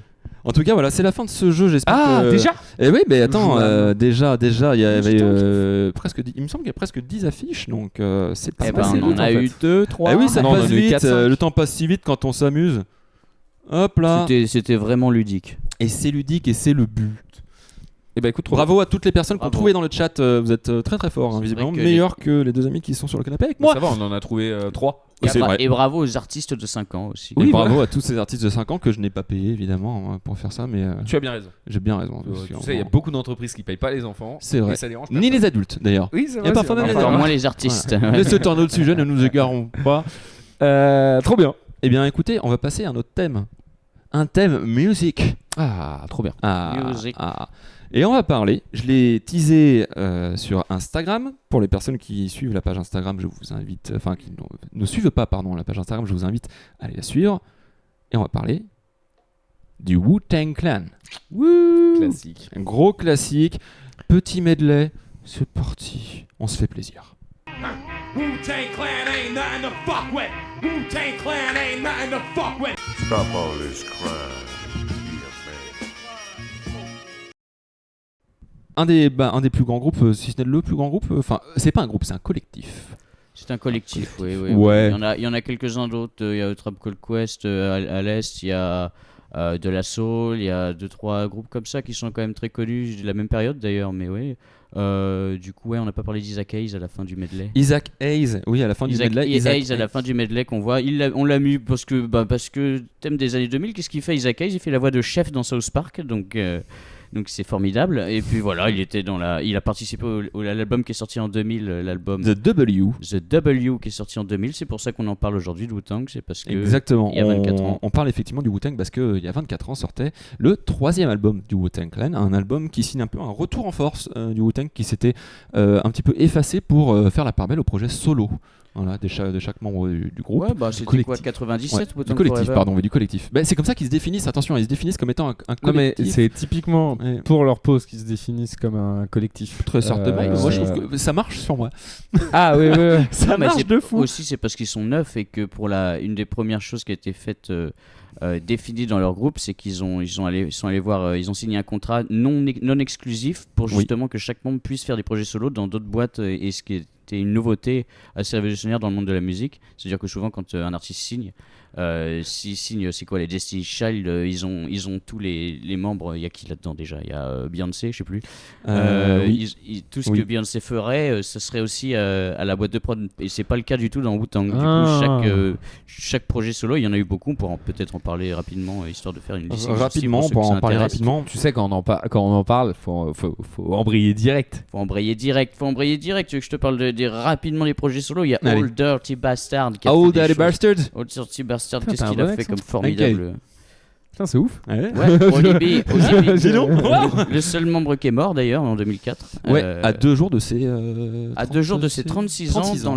dans le studio 36 Chamber RIP. Production, et le premier album de Wu-Tang c'est 36 Chamber, donc le chiffre 36. Ça, tout le Enter monde the n'importe Wu-Tang, où. 36 Chambers. Oui, album révolutionnaire qui est sorti en 93, qui redéfinit un peu qui relance un peu, donc comme tu parlais, un peu du West Coast qui avait une place omniprésente, surtout dans les années 90, avec tout ce qui est NWA, avec Straight Outta Compton qui sort je crois en 89, avec Dre, avec Snoop Dogg, je crois que c'est en 91 qui démarre. Exactement. Et du coup, le mouvement un peu East Coast, il y avait beaucoup de choses. De toute façon, ça démarre à New York. Le hip-hop, le rap avec Afrika Bambaataa, tout ce qui est les soirées, avec aussi Eric B. and Rakim, avec tout plein de groupes des années 80. Et il y a une espèce de creux un peu qui laisse place au West Coast. Et du coup, avec cet album, c'est un peu le renouveau on va dire la deuxième vague de l'âge d'or du hip-hop qui revient un album qui est très différent de ce qui s'écoute dans le hip-hop à l'époque, parce qu'ils vont sampler énormément de jazz, de soul, et explorer en fait quelque chose de neuf et de nouveau, là où, à mon sens, la West Coast, que j'aime beaucoup et que j'écoute encore régulièrement, encore aujourd'hui, en fait va constamment recycler la même recette. J'ai moi le sentiment quand j'écoute le Wu-Tang que à chaque fois ça m'apporte quelque chose de neuf, tu vois. À chaque fois, chaque écoute, je me dis putain, j'étais passé à côté de ça, j'étais passé à côté de ça, j'étais passé à côté de ça, et c'est un vrai plaisir de les réécouter encore et encore et encore. Ouais, il y a des choses aussi qui sont originales, c'est-à-dire qu'ils prennent beaucoup de samples de films de kung-fu, des choses comme ça, qui c'est très marqué. D'ailleurs, Wu-Tang, ça vient d'un film. Alors attends, c'est quoi déjà? Shaolin and Wu-Tang, c'est un film d'art martial des années 80, de 83, je crois. Donc ils adorent ça, ils regardaient tous un peu dans les années 90, tout le monde regardait étant gosse. Des films d'arts martiaux, des trucs chinois importés un peu à l'arrache, c'est ça qu'ils regardaient et c'est ça qui les inspirait pour tout un peu leur esthétique aussi. Il y a beaucoup de choses avec des épées, avec des Shaolin, avec des arts martiaux, des choses comme ça. C'est gaulerie de se dire que la culture pop asiatique des années 80 influence le rap des années 2000 et que la culture pop d'aujourd'hui influence le rap d'aujourd'hui. Pardon, j'ai perdu le. Je trouve ça dingue. C'est l'oncle de qui Non, je trouve ça dingue de se dire que la culture asiatique a toujours influencé le rap. Oui. C'est une dinguerie, parce que le rap a énormément évolué en 30 ans. Aujourd'hui, le rap, c'est plus. Enfin, j'ai l'impression que c'est la pop d'avant. Si tu veux, on écoute énormément de rap, beaucoup plus que dans les années 2000. Complètement, mais il y a toujours ce truc de la culture asiate impacte et inspire ces groupes-là. Et ça a pas bougé. Alors que le reste dans le rap a bougé. Au niveau des textes, au niveau des instrus, au niveau de ce qui est samplé, au niveau de ce qui est dénoncé, tout ça, ça. Mais là d'ailleurs, les sujets évoqués, ils parlent beaucoup de spiritualité, ils parlent beaucoup de la vie dans la rue, et ils ne se définissent pas. Oui, ils ne se définissent pas comme comme du gangsta rap. Absolument pas comme du gangsta rap. Ils se définissent comment ? Comme en fait un collectif qui va parler un peu de tout. Collectif, je reprends. Collectif qui parle de tout, qui parle de la vie, de ce qui les entoure et de ce qui les tire vers le haut et aussi de ce qui les tire vers le bas. C'est comme ça qu'ils se définissent. En tout cas, je reprends un petit peu leur mot, je paraphrase, mais c'est à peu près leur mot. Et dans le dernier morceau qu'on a écouté, I Can Go to Sleep, qui est d'ailleurs extrait de l'album The W, ça parle de dépression. Pas celle que je préfère de l'album, mais moi non plus, mais je la trouve très évocatrice en fait de ce qu'ils sont capables de faire et de montrer dans un seul album en fait. Alors il est très hétérogène. Oui, c'est très éclectique. De toute façon, il y a 9 membres, donc il y a forcément des touches personnelles ajoutées à chacune des chansons. Même Old Dirty Bastard a réussi à mener une petite touche d'ailleurs. Ouais, pardon. Même Old Dirty Bastard a réussi à apporter sa petite touche alors qu'il était en prison à ce moment-là. Oui, il était en prison à ce moment-là. Il enregistrait ses parties avec le téléphone en prison. Mais non. Ouais, c'est ça. C'est ouf cette histoire. Ouais, ODB il faisait ça et du coup c'était marrant. Il a eu beaucoup de problèmes avec la justice. Donc au moment de la tournée pour la sortie de l'album, il s'est fait arrêter pour possession de drogue et voilà. Donc il est censé être en rehab, je sais pas comment on dit en français, en centre de réhabilitation pour Pour être Voilà, tout simplement réhabilité. pour arrêter de prendre de la drogue. Et du coup, qu'est-ce qui se passe pendant la soirée? Ils font un live pour faire la promo. Lui, qu'est-ce qu'il fait? Tout le monde se dit il sera pas là, il est en réhab. Il s'enfuit du truc. Il prend l'aéroport de Los Angeles à New York. Il arrive, il y a un producteur qui arrive, putain, ça doit être la sœur d'Audibier, elle lui ressemble vachement et tout. Le mec, il avait une perruque, une robe, et il arrive et il dit bah alors, tu dis pas bonjour? Il arrive sur scène, il dit oh, j'en fais une rapidement, il fait chimi chimi yeah, chimi yeah, chimi yo, c'est sa chanson la plus connue de Wu-Tang, et puis après il dit oh désolé, j'ai les flics au cul, faut que j'y aille. Il repart, il disparaît pendant un mois, nickel, la vie est belle, et puis il se fait arrêter au McDo. Cette histoire, en vrai. Il se fait arrêter au McDo, en train de signer des autographes, je sais pas quoi, la flic l'a reconnu, il a fait ok, je suis là. Et du coup, il a fait 3 ans de tôle après. Il sort en 2003 et il meurt en 2004. Voilà, donc sacrée vie. Il était il était paranoïaque aussi, donc ça il s'est fait pas tirer la dessus drogue en général, je pense que ça a été ouais. pas... Après si tu commences à ban la drogue de toute la culture des années 90, oui, on va plus écouter grand chose, et même là, des années 2000 général, et même d'aujourd'hui, et même des années 60 et des années 70 et des années 80 la drogue a quand même inspiré beaucoup de choses, hein. C'est vrai, mais c'est pas bien. Mais on vous invite absolument pas à en prendre. Voilà, on vous invite absolument pas à en consommer. Exactement. Voilà. Mais et donc voilà, très très merveilleux album, à mon sens merveilleux groupe. Oui, les 3 qui sont là de toute façon. Il y a une histoire, parce qu'il y a quand même, pour moi, il y a une histoire qui sort du lot pour le Wu-Tang. C'est le Once Upon a Time in Shaolin. Ah oui, un projet. Est-ce que tu sais ce que c'est, ce projet? Non, vas-y, tu vas me raconter. C'est vrai, tu sais pas, ou tu fais semblant? Non, je sais pas. C'est vrai, incroyable. Once Upon a Time in Shaolin est une histoire. C'est l'histoire d'un projet qui est né en 2012-2013, si je dis pas de bêtises, qui a mis plusieurs années à se concrétiser. C'est un double album qui a été enregistré en plusieurs années par chacun des membres du collectif. Les membres du collectif ne savaient même pas vraiment ce qu'ils venaient enregistrer, ne connaissaient pas le projet. Et RZA, donc qui est le producteur leader du Wu-Tang, avait une petite idée en tête, c'est on va sortir cet album à un seul exemplaire. On va le mettre dans une belle boîte en métal et il sera interdit à la vente pendant 88 ans. Il me semble que... Non, pas à la vente. En 2103, je crois. Ouais, 2103. C'est ouf. Donc cet album existe, le double album existe, mais n'a pas été écouté parce que légalement, impossible d'être écouté. C'est trop bien. C'est trop bien, sauf que c'est peut-être un peu trop long. Parce que honnêtement les gars, c'est un peu long. Ouais. Enfin, vu le climat actuel, 2100 c'est un peu loin. Un poil. C'est un poil loin et je suis pas sûr qu'on se souvienne d'eux en 2100. Bien sûr que si, on se souviendra d'eux en 2100. Mais si, parce que regarde, en 2060, on continuera à se souvenir des Beatles. Je suis pas sûr. Si. Pour moi, la culture aujourd'hui va trop vite pour qu'on se souvienne de tout ça, mais on pourra en rediscuter un peu. On en rediscutera avec une grenadine. Oui, bien sûr. Voilà. Il y a un gars super riche, oui, comme dit en Micromégas en commentaire, qui l'a acheté d'ailleurs. Exactement. Alors j'ai noté son nom quelque part parce que j'ai avoué que son nom m'échappe. Et du coup, lui, il a pu l'écouter? Même pas. Lui, il l'a écouté. Alors lui, si, en fait, la personne qui l'achète, parce que en fait, si tu veux, je me suis mal exprimé. Il est interdit à la diffusion. C'est-à-dire qu'il y a une personne qui l'achète, mais il n'a pas le droit de le diffuser de manière globale. Oui, des extraits ont été mis en 2 ligne. millions de dollars. Des extraits ont été diffusés en 2024, qui ont été exposés pendant une exposition en Tanzanie, en Tasmanie. Donc c'est ça, je crois que c'était en juin 2024. Et donc il y a environ 30 minutes du double album qui ont pu être écoutés par des gens. Ils n'ont pas pu aller bien plus loin.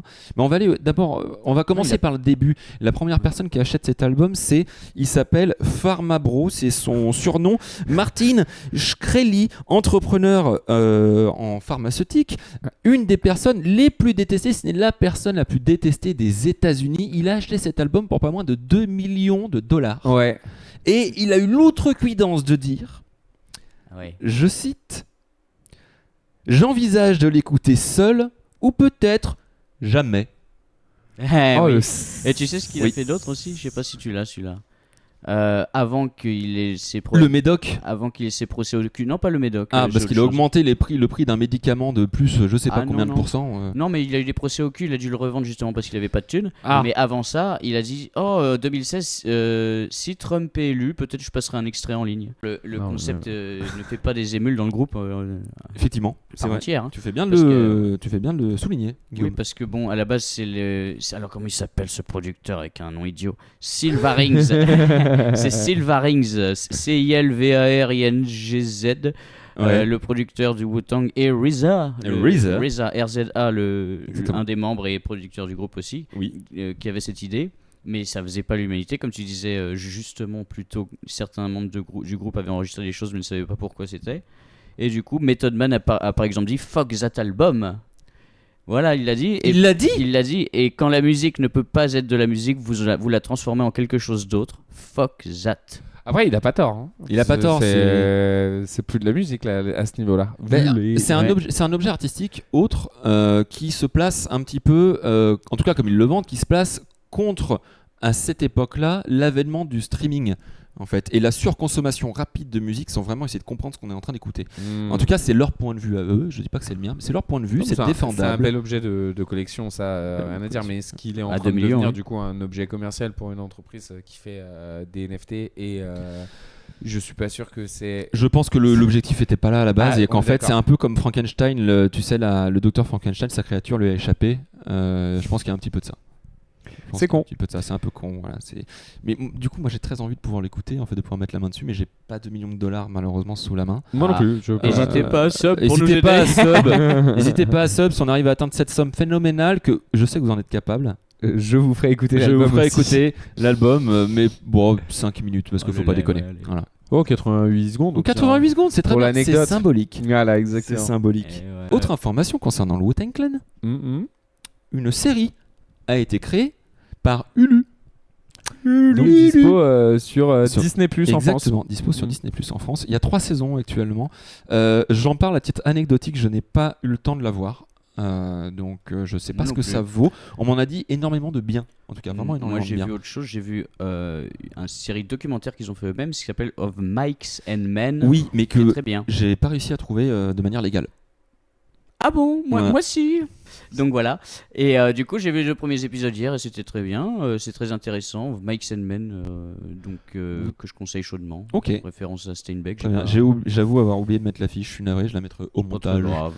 Du coup, c'est une parenthèse. Ouais, c'est une parenthèse et une parenthèse étoilée.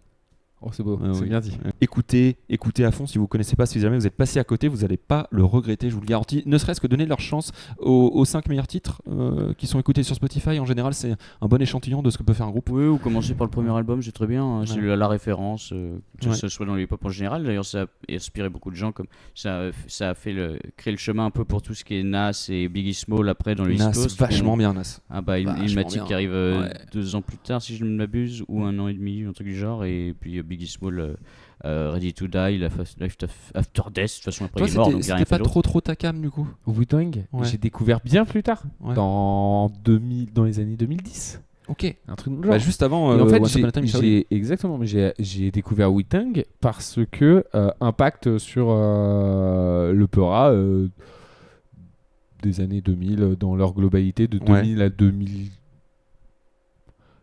en gros. Après pour moi ça bouge un peu, mais du coup t'es obligé de t'intéresser à ce que c'était. Mais je suis pas rentré. Non, les musiques je ne les aime pas pour être transparent.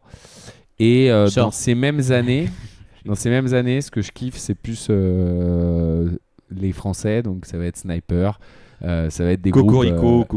Non mais je trouve le rap français des années 2000 bien plus intéressant que le rap français d'aujourd'hui. Après alors là oui, complètement d'accord. Mais même les années 90 c'est des choses françaises intéressantes. Solar c'est 92 je crois déjà. MC Solar lui c'est le daron de tout le rap français.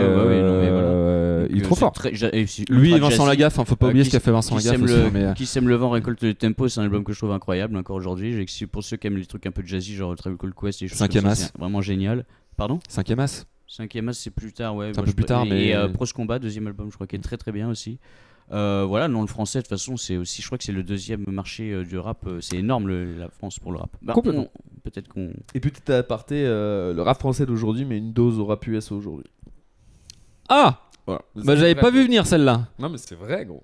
Mais à quel niveau ? Aujourd'hui, à tous les niveaux, gros. Au niveau des instrus, au niveau de ce qu'on est capable de proposer, au niveau de ce qu'on a été capable de réinventer. T'as écouté le dernier album de Damso ? Quoi ? Le dernier album de Damso ? Non, j'ai pas écouté le dernier album. Okay. Il fait du rap, Damso ? Il paraît. Même lui, il est pas au courant. Ouais. non, ok, t'enlèves Damso et tout. Okay. Aujourd'hui, en France, on est capable de proposer des choses qui ont évolué. pas forcément bien, mais qui ont une vraie proposition artistique. Aux États-Unis, on bouge pas aujourd'hui. Kendrick, qui parle de Kendrick. Oui, il y a toujours des exceptions. Kendrick Lamar, oui, mais il y a Kendrick Lamar, il y a Jid qui est très bien aussi. Il y a Vince Staples que j'aime bien aux États-Unis. Il y a pas mal de trucs bien. Hein. Si on fouille, de toute façon, on trouve toujours. Mais oui, mais c'est vrai que la majorité, c'est pas non plus. Je me permets juste une petite parenthèse. Choufi nous fait remarquer que le téléchargement c'est mal. Et que tu aurais mieux fait de mieux écouter les préventions de DVD. Écoutez ce qui est produit aujourd'hui et ce qui est produit aujourd'hui en France. En vrai, ça se discute de ouf, hein, mais le rap français aujourd'hui a une vraie propale. Ok. Et une vraie nouveauté dans ce qu'ils sont capables. Moi, j'avoue, de le rap créer. français, c'est pas particulièrement ma cam, mais. Mais écoute Nino, frère. Ok, j'écouterai Nino. Très bien, j'écouterai Nino. En vrai, t'aimais bien le rap français des années 90-2000 ? Ouais, bien sûr. Je suis pas sûr que tu aies kiffé le rap d'aujourd'hui en vrai. Ouais. Je sais pas, parce que la propale est quand même très différente. Hein. Aujourd'hui, mais pour ça, je te disais, ça va le rap est devenu ultra mainstream. C'est ultra populaire en fait. Mais oui, complètement. C'est devenu Donc, cool. Sur la première radio de France, France Inter, ils écoutent du rap. Tu imagines ? Ouais, non, mais d'accord. BLK, de ouf. BLK, Jul. Alors, mais j'aime bien. Jul en vrai, de ouf. Jul, il est trop fort. Après, Jul. Il est prolifique. Non, oui. Il a sorti plus d'albums que n'importe qui sur Terre. Oui. Mais Jul, il est trop fort. Mais je suis admiratif du travail. Je suis vraiment admiratif, mais j'aime pas sa musique. En fait. T'aimes pas l'autotune, le truc comme ça ? Non, c'est pas mon truc. Mais par contre, je suis ultra admiratif de la force de travail du mec. Quoi. Faut que je te fasse écouter certains sons. Parce que Jul, en vrai, je comprends ce que tu dis. Faut pas oublier que Jul, à une époque, c'était la honte d'écouter ce mec. Oui. Aujourd'hui, c'est normal de l'écouter, ce qui est déjà trop cool. Et dans certains de ces. T'as des sons qui sont trop bien et qui sont des énormes portes d'entrée et qui te permettent de découvrir après la discographie de Jul sans que cette production te dérange. Parce que je vois très bien ce qui te dérange et honnêtement. Je vois, il y en a qui disent que c'est le GOAT, carrément le GOAT dans le chat. Mais gros, Jul, c'est un truc de ouf. Ok. Tu te rends pas compte ? Non, j'avoue, je me rends pas compte, mais Jul, c'est le seul gars qui il remplit le Stade de France, mais très bien, mais c'est pas le seul, je veux dire. Bigard l'a fait. Oui, alors oui. tu parles d'un Bigard à son prime, et surtout à une époque où t'as pas autant de médias et tout. Je fais un parallèle hasard 2, mais il y en a peu des gars qui sont capables de remplir le Stade de France, hein, vraiment gros. Oui. Des rappeurs ? Ouais, non. PNL pourrait le faire, je pense. PNL, oui, peut-être. PNL pourrait le faire. Je sais pas, autre que Jul. Orelsan, oui. Bah oui, il te remplit 3 Bercy. Louane. Oui, mais Louane, c'est pas une rappeuse. Louane. Et Louane, elle fait le Stade de France, Louane. Elle a l'info qu'elle fait le Stade de France. Ça me dit rien en vrai. Mais Lorenzo de fou. Lorenzo, s'il dit qu'il revient, il fait un Stade de France. C'est sûr. Non, jamais. Mais jamais de la vie. Écoutez, c'est l'heure. Lorenzo, vrai popal aussi. C'est l'heure de ta carte blanche. Ah, trop bien. Ah oui, c'est vrai qu'il y a la carte blanche. Attention, les amis. J'ai pris du temps. C'est l'heure de la carte blanche. Yes, no, maybe. I don't know. Can you repeat the question? You're not the boss of me now. You're not the boss of me now. You're not the boss of me now. And you're not so big. You're not the boss of me now. You're not the boss of me now. You're not the boss of me now. And you're not so big. Life is unfair. Incroyable. Malcolm, série qui a marqué les années 2000 et bien plus, qui a inspiré énormément de sitcoms, qui a rempli peut-être nos après-midi et nos déjeuners, sur M6, ça a été aussi diffusé sur W9 bien évidemment, mais M6 étant la chaîne qui monte, petite chaîne qui monte. Et bien évidemment des personnages incroyables, dont le personnage de Hal. Et Malcolm, il y a tellement de choses à dire, et ce que je kiffe, c'est que la création est tellement culte qu'aujourd'hui sur des séries du style Breaking Bad, t'as des théories qui sont capables de te dire que Malcolm est le préquel de Breaking Bad. Et j'aime me dire que c'est vrai, même si objectivement J'espère que non. Parce que. Non, je pense pas non plus. Non, mais c'est marrant, tu vois. Mais ils avaient fait une vidéo marrante, d'ailleurs, ils avaient fait revenir Hal dans son. Bryan Cranston dans son rôle de Hal. Et. Comment elle s'appelle déjà, Jane. Celle qui joue Loïs. Ouais, Jane quelque chose. Appelle-la celle qui joue Loïs. Voilà. La personne qui joue Loïs, en fait, ils sont dans leur lit, en fait, dans la chambre, et ils se réveillent d'un mauvais rêve. Ouais. Et en fait, ils disent c'est apeuré en mode Hal, tu vois, qu'on fait des tonnes et comme ça. Et en fait, je rêvais que j'étais un escroc, machin, accompagné un gangster de fou. Et donc, il se rendort et en fait, il y a le plan qui recule et on voit le chapeau de Heisenberg sur un porte-manteau.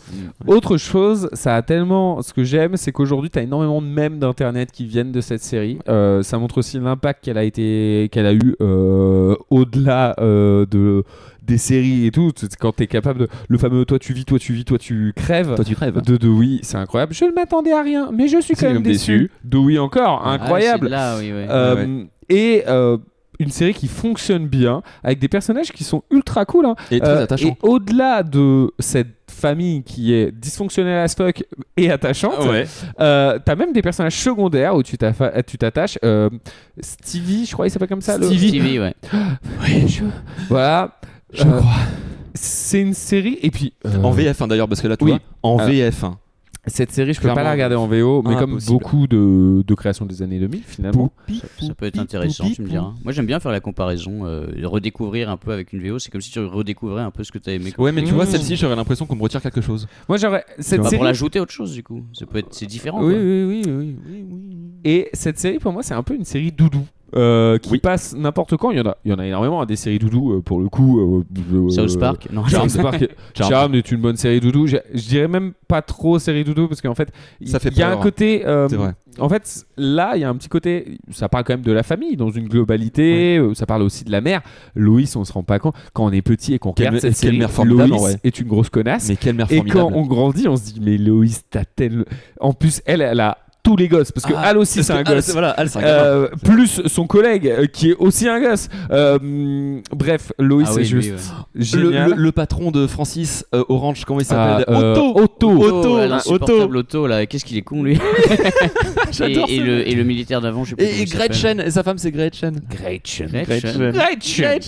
quand je suis contrarié, je fais le ménage. Non, mais tu vois, encore un mème incroyable. Donc juste Malcolm. Après, est-ce que c'est la meilleure sitcom des années 2000 dans leur globalité? De l'année 2000, oui, il n'y a rien à dire. Des années 2000, moi par exemple, ce que j'aime, c'est que grâce à Malcolm. Il n'y a pas de rire pour enregistrer, c'est cool, ça fait du bien. C'est vrai. Bon, après, moi, les rires enregistrés m'ont jamais dérangé. Mais là, je pense que ça te sort du truc. Qu'est-ce qu'il y a d'autre en 2000? Il y a Friends encore qui est là. Friends, c'est toujours présent. Une très bonne série. 94-2004. Doudou aussi. Non, moi j'aurais dit, tu vois, exactement. C'est une série qui a énormément marché en France, mais qui n'a pas trouvé son public aux États-Unis. Ma famille d'abord, qui est Malcolm version Renoir. Oui. Qui n'a pas tout marqué. Des frères Wayans. Et c'est vrai que ça a marché en France, mais pas aux États-Unis. Exactement. Et ça, fun fact, ça marche tellement en France qu'on continue à diffuser ça à la télé. Mais eux, en fait, ils finissent leur dernière saison, la saison 4 de Ma famille d'abord. Elle finit sur un twist. Janet est à nouveau enceinte. Donc la femme de Michael est à nouveau enceinte. Sauf que ils commencent à être yeuves. Junior, leur fils, a déjà un gosse.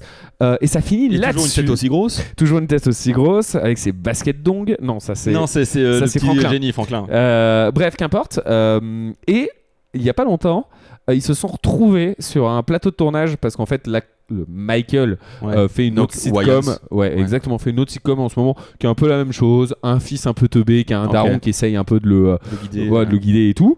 Et ses anciens collègues sont venus regarder le tournage de cette sitcom et on parlerait pourquoi pas d'enfin de faire cette dernière saison malgré les polémiques qu'il y a eu parce que je rappelle qu'on a appris cette année que Claire, donc qui joue la fille de Michael, avait des relations sexuelles avec Michael pendant le tournage de Ma famille d'abord.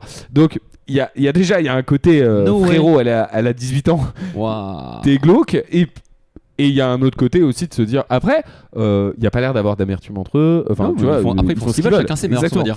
Mais effectivement cette année ce truc là avait un petit peu choqué. Je crois que t'as choqué tout le monde. Vous saviez pas? Moi je le savais pas non plus.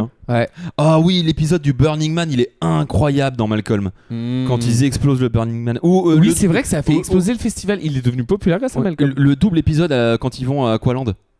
J'adorais cet épisode, j'étais trop fan de cet épisode. Moi, il y a un épisode qui m'a marqué, Malcolm. Bon, en fait, il y en a plein en vrai. Je suis d'accord avec Mathéo. Malcolm met une vitesse à Friends, je suis complètement d'accord. C'est pas comparable. C'est pas comparable, mais je suis d'accord. Là, on parle de famille, Friends, on parle d'amis. Ça n'a rien à voir. Là, on parle de protagonistes. À la différence de Friends, où on essaie de nous dépeindre une classe moyenne qui vit dans un appartement plein New York de 120 mètres carrés, là, en fait, on est dans le vrai. Si tu veux. Oui, les situations sont rocambolesques, mais c'est vrai. In the middle. Ouais. Parce qu'après, on a eu d'autres séries de middle qui. Alors là, c'est in the middle. Là, c'est. Ouais, mais c'est une expression. Il me semblait que c'était parce qu'il était au centre de la famille, parce que c'est le. Non, c'est une expression. J'ai toujours compris comme ça. Enfin, en tout cas, pour moi, c'est une expression in the middle quand t'es dans la classe moyenne. Ok. Pour ça que t'as des séries qui. D'accord. Ok, très bien. Voilà, après, la marche athlétique, exactement. C'est cet épisode avec Al qui me régale. Avec son casque aérodynamique et tout là. Ah, c'est génial. Ah oui, j'adore. Et d'ailleurs, la popularité de ce sport, non, je déconne. Surtout que c'est un sport où tu chies beaucoup. Voilà, fun fact. Johan Diniz. Le jeune espoir français, on s'en souvient. Bel espoir français. Il y aurait tellement de choses à dire sur Malcolm, mais c'est une source à souvenirs inépuisable en fait. Une source à sourire aussi. Série culte. Les acteurs, malheureusement, tous, à part Jesse Brian Cranston. Pourquoi Jesse Eisenberg? Je n'en ai aucune idée. Peut-être parce qu'une fois ils étaient chauds. T'as fait un mix de Jesse Pinkman. T'as fait Jesse Pinkman et Eisenberg mélangés. Je sais pas, gros. Bref, qu'importe, à part lui, il a pris du temps à relancer sa carrière après son rôle dans cette série. Les autres ont Franck Muniz qui joue Malcolm, je crois qu'il est pilote aujourd'hui, ou il est même plus. Il est pilote de NASCAR. Alors, je sais pas s'il l'est encore, mais il a souffert 9 commotions cérébrales avec un gros accident. Donc il a complètement oublié l'époque de Malcolm. Mais alors là, ils annoncent éventuellement une suite. Ils en ont reparlé cet été. Et alors, et c'est même Francky Muniz qui en a parlé. On est sur un marronnier quand même. On est sur un marronnier. C'est quand même le genre d'actu qu'on a depuis 2015. On parle d'un homme qui aime tourner en rond. Je rappelle qu'il a fait du NASCAR pendant plusieurs années. C'est vrai, t'as raison. Mais après, un grand oui, si toujours le même humour. Si tout le monde est là. Si tout le monde est là. Pas d'intérêt. Et si Linwood Boomer reprend du service, est-ce que vous savez sur quoi travaillait Linwood Boomer avant de travailler sur Malcolm? Linwood Boomer, c'est, vous savez, ce fameux nom au générique qu'on voit à la fin du générique. Connu, pas plus que ça. Mais fun fact. Film ou série? Série. Ma sorcière bien aimée. Non. Si c'est inconnu, on va pas. C'est connu. Charme? Non. Non, avant. Années 80. Alerte à Malibu. Non, il a travaillé. Amour, gloire et beauté. Il a travaillé sur. La petite maison dans la prairie. J'étais pas loin quand j'ai dit ma sorcière bien aimée. Si.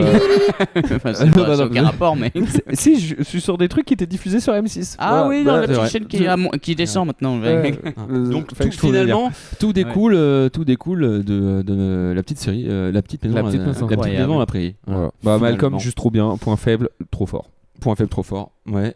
Grosse chute d'audience quand même sur les dernières saisons aux États-Unis, ce qui a fait que ça a coupé. Mais ils ont coupé de manière très intelligente. Je pense que la fin de la série est folle.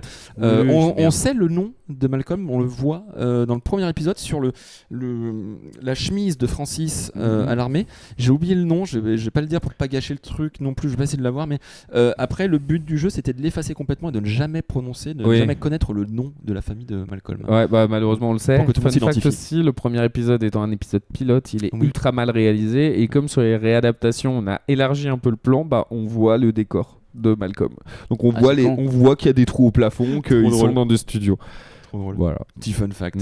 Voilà. On est plein de fun facts pour vous, les gars. C'était super. Écoutez, j'espère que vous avez aimé cette belle carte blanche. J'avais demandé Gladiator 1, mais on m'a dit qu'on en avait déjà parlé dans cette émission. On en a déjà parlé. Et je voulais défoncer Gladiator 2. En fait, c'était juste, je voulais en parler. Écoute, on a eu le droit à notre petit brisage d'affiches. On va dire ça comme ça. Le sujet qui arrive, c'est pas seulement des souvenirs, c'est des sensations inoubliables. J'ai fait un texte. T'as fait un texte ou c'est ChatGPT? Non, c'est moi qui ai fait un petit texte.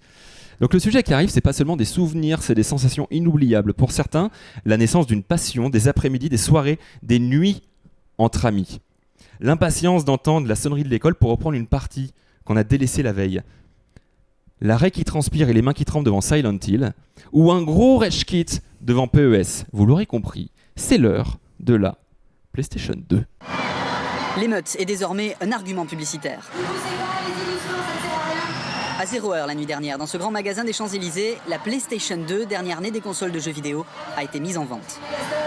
En France, le chiffre d'affaires des jeux vidéo a presque triplé en 5 ans. Il représente aujourd'hui 3 milliards 400 millions de francs. Dans le monde, pour l'instant, c'est Sony qui a vendu le plus de consoles. 75 millions d'unités, loin devant ses concurrents.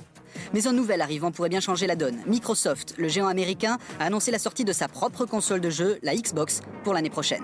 La guerre des jeux vidéo est loin d'être terminée. Histoire de bien se remettre dans le contexte. Ouais. Allons-y. Allons-y gaiement. Alors, oui. ça t'évoque quoi déjà, le Virgin Megastore? J'ai pas connu. Pareil, 2000, je suis un bébé. C'est vrai que toi, t'es un bébé. Moi, j'ai connu bien plus tard avec ces histoires. Ces images-là, je les ai découvertes bien plus tard. Tu me disais pendant qu'on les regardait que ça te rappelait la Paris Games Week. Ouais, il y a un petit côté Paris Games Week, mais sauf que là, pour la PS2, je comprends un peu l'engouement, la promesse derrière le produit et tout. À Paris Games Week, en ce moment, c'est les mêmes choses, les mêmes images, mais pour des goodies. Donc, c'est vraiment pour un t-shirt où il y a écrit Asus dessus, t'es en mode quel enfer. Produit incroyable grâce auquel on a pu découvrir des jeux géniaux. Les exclus Sony sont pas en... Il y a du Ratchet & Clank sur PS2, mais on n'est pas non plus sur le grand de ce que Sony est capable de proposer en exclus encore à ce moment-là. Alors, quand la console sort, je crois qu'il y a 6 jeux disponibles, dont un jeu qui s'appelle Fantavision, qui est un jeu de puzzle nul. Enfin, c'est naze. Le départ est nul. Au final, quand même, je vais faire une petite parenthèse chiffre. C'est 155 millions de ventes pour cette console. La console la plus vendue au monde de l'histoire. Et à mon avis, elle ne sera pas battue. 3800 jeux. Quand même, 3800 titres, donc il y a de quoi faire des chefs-d'œuvre et il y a de quoi sortir des bouses aussi. Hein. Ouais, vous avez vu, c'est dans le thème. C'est aussi ces années-là, c'est quand même aussi le moment où t'as tout le monde qui essaie de sortir ses jeux vidéo, des jeux bourrés de franchises en fait, mais qui sont finis à la pisse, qui sont parfois ne sont pas finis.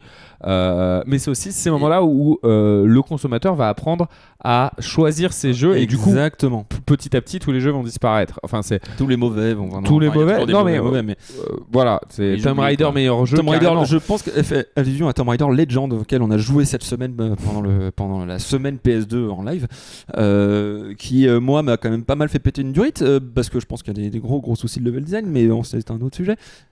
Sony a adoré. Quand tu parles de jeux rétro, il y a toujours des problèmes de level design. Ouais, mais alors lui, il est vraiment, il est coriace, on va dire. Oublie pas la technologie qu'il faut pour à ce moment-là pour faire tourner des jeux là-dessus. La 3D existe depuis pas mal de temps, mais on apprend encore à la maîtriser. Il y a eu des bangers qui sont sortis. Il faut réussir à faire la même chose. Il faut réussir enfin, la PlayStation 2, il faut qu'elle soit différente de la Nintendo. Il faut qu'elle soit différente de la PS1. Il faut qu'elle soit plus puissante. Il faut qu'il y ait des nouveaux apports de jeu et tout. Elle est différente déjà par une chose en particulier, c'est qu'elle a un lecteur DVD. J'ai une petite question. À votre avis, en quelle année la PS2 a-t-elle été arrêtée en production? Tard. Très tard. Je dirais tard. Après la PS3, je crois. 2006, toi tu dis quoi? C'est après la PS3, je crois, non? Alors PS3, c'est sorti en 2007. D'accord. C'est, je dirais 2000. Ah bah non, alors 2008, 2009. Si vous avez des idées, je vois 2015, je vois 2010. 2009 10 2009, c'est plus. 10 C'est plus. C'est 12, non? C'est plus. C'est 14. C'est 2013. 2013, à savoir l'année de sortie de la PlayStation 4. C'est vous dire le banger qu'est cette console de jeu, qui est là, ici, qui prône et qui prône aussi toute sa richesse. C'est un objet. c'est un objet plein de souvenirs et plein de bonheur. C'est un objet de bonheur. Un objet sur lequel on avait des cartes de sauvegarde. Les cartes de sauvegarde qui ont été inventées par Sony. Ces cartes 8 MB qui ont été inventées par Sony. Peut-être plus celle-ci, mais et j'ai un autre chiffre pour vous. On nous parle de 3,4 milliards de chiffre d'affaires en France sur le jeu vidéo en 2000. D'accord. 3,4 milliards de francs. Hein. D'accord. Oui. Aujourd'hui, en 2024, on est à combien de milliards de francs De francs. De francs. Ah, de francs, frérot, c'est dur. Alors déjà en euros. Ancien ou nouveau Ouais. Parce que là, Alors francs. Et 2000. francs français ou francs CFA, francs 2000, francs 2000, francs Et français francs suisses, 2000. bon, d'accord. Est-ce que déjà vous l'avez en euros? 20 milliards, non? 34 non, milliards. moins, beaucoup moins. C'est 15 des milliards, mon grand, hein, Moins. les grands millions. Hein. 10. La même chose que les francs à l'époque, mais en euros. 9. 6 milliards. Ça va augmenter d'euros. ouais, 6 milliards d'euros, c'est énorme, hein, 6 milliards d'euros. Ça a dépassé pour la première fois la barre des 6 milliards d'euros pendant le Covid. Ah oui, ça y est, je m'en Voilà, souviens. et depuis, ça stagne entre 6,1, 6,3. C'est le premier produit culturel en France. Exactement, le premier produit culturel en France, hein, pour toutes les personnes qui aimaient taper sur le jeu vidéo. Et ça représente, à l'époque, 27 milliards de francs. C'est dire l'évolution du marché du jeu vidéo. Et je pense que la petite coquine qui est juste ici n'y est pas pour rien. Et tu vois, t'as dit 30 milliards francs? Ouais. J'étais dedans. Je t'ai dit Oui. 30, tu m'as dit non. Je t'ai dit Ah, 25, je pensais que tu parlais d'euros. Ah, mais excuse-moi. j'étais toujours dans les francs, moi. Ah, pardon, ouais, tu m'as dit comment c'est en francs. Non, mais t'étais en plein dedans. Autant pour moi, je n'avais pas dégoûté. compris. Autant pour moi. Ah, je sais pas, je connais pas moi la. C'est 6 francs. Est-ce qu'on peut le faire en louis d'or? Oui. Oui. 1 euro, 6 francs. Donc, Oui, c'est sûr. Vas-y, fais la conversion. Vous avez déjà vu la pub légendaire réalisée par David Lynch sur la PlayStation 2? Peut-être. Peut-être, ça te parle pas plus que ça? Si, ça me parle, mais. Welcome to the third place. On est parti dans le marketing, je tourne ma page de mon Je carnet. sais pas. Tu Faut que l'as je la pas vois, je te dirai. Est-ce que vous l'avez dans le chat, cette pub? Je vais vous en passer une première. Et celle de l'iconique de David Lynch viendra juste après. Ok. Attention, c'est maintenant.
Bienvenue dans le troisième monde.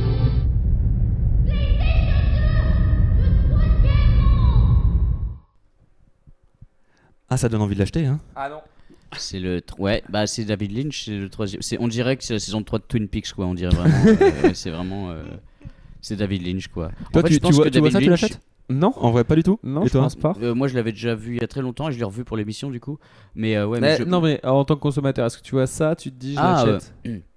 je comprends rien à ce qui se passe quand je vois ça. Bah exactement. Et Mais, ça intrigue en fait, c'est ça le but, les pubs qui intriguent. Je pense que ça a marché hein, vu ce qu'ils ont vendu. Toute la Forcément. campagne publicitaire de PlayStation, de Sony pour sa PlayStation est hautement énigmatique à ce moment-là. Il y a des choses Ouais, vraiment bah ouais, très mais- étranges. Non mais c'est un parti pris, tu vois ce que je veux dire. Ouais. Par contre, honnêtement, cette pub, en fait, On me fait flipper un peu. dans les années 2000, le jeu vidéo est populaire beaucoup plus que dans les années 80, mais on reste encore sur. C'est pas ouf d'être un gamer dans les Non, années 2000. Pas du tout. Et donc du coup, je me Exactement. dis, hey, il y a certains darons, ils devaient empêcher leurs enfants de jouer.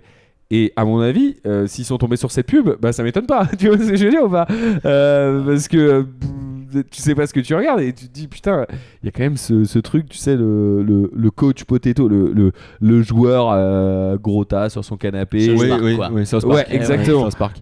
Quand tu vois cette pub là, tu te dis non seulement il va être coach potato, mais en plus il va être détraqué. Genre c'est, enfin, je trouve que la Il va promesse- aimer David Lynch, non, Non, bah, Est-ce que aucun consommateur ne savait que c'était David Lynch à la réal? Bien sûr que non. Voilà. Bien sûr que non. Je sais pas à quel point ils l'ont dit. La première, par contre, est incroyable.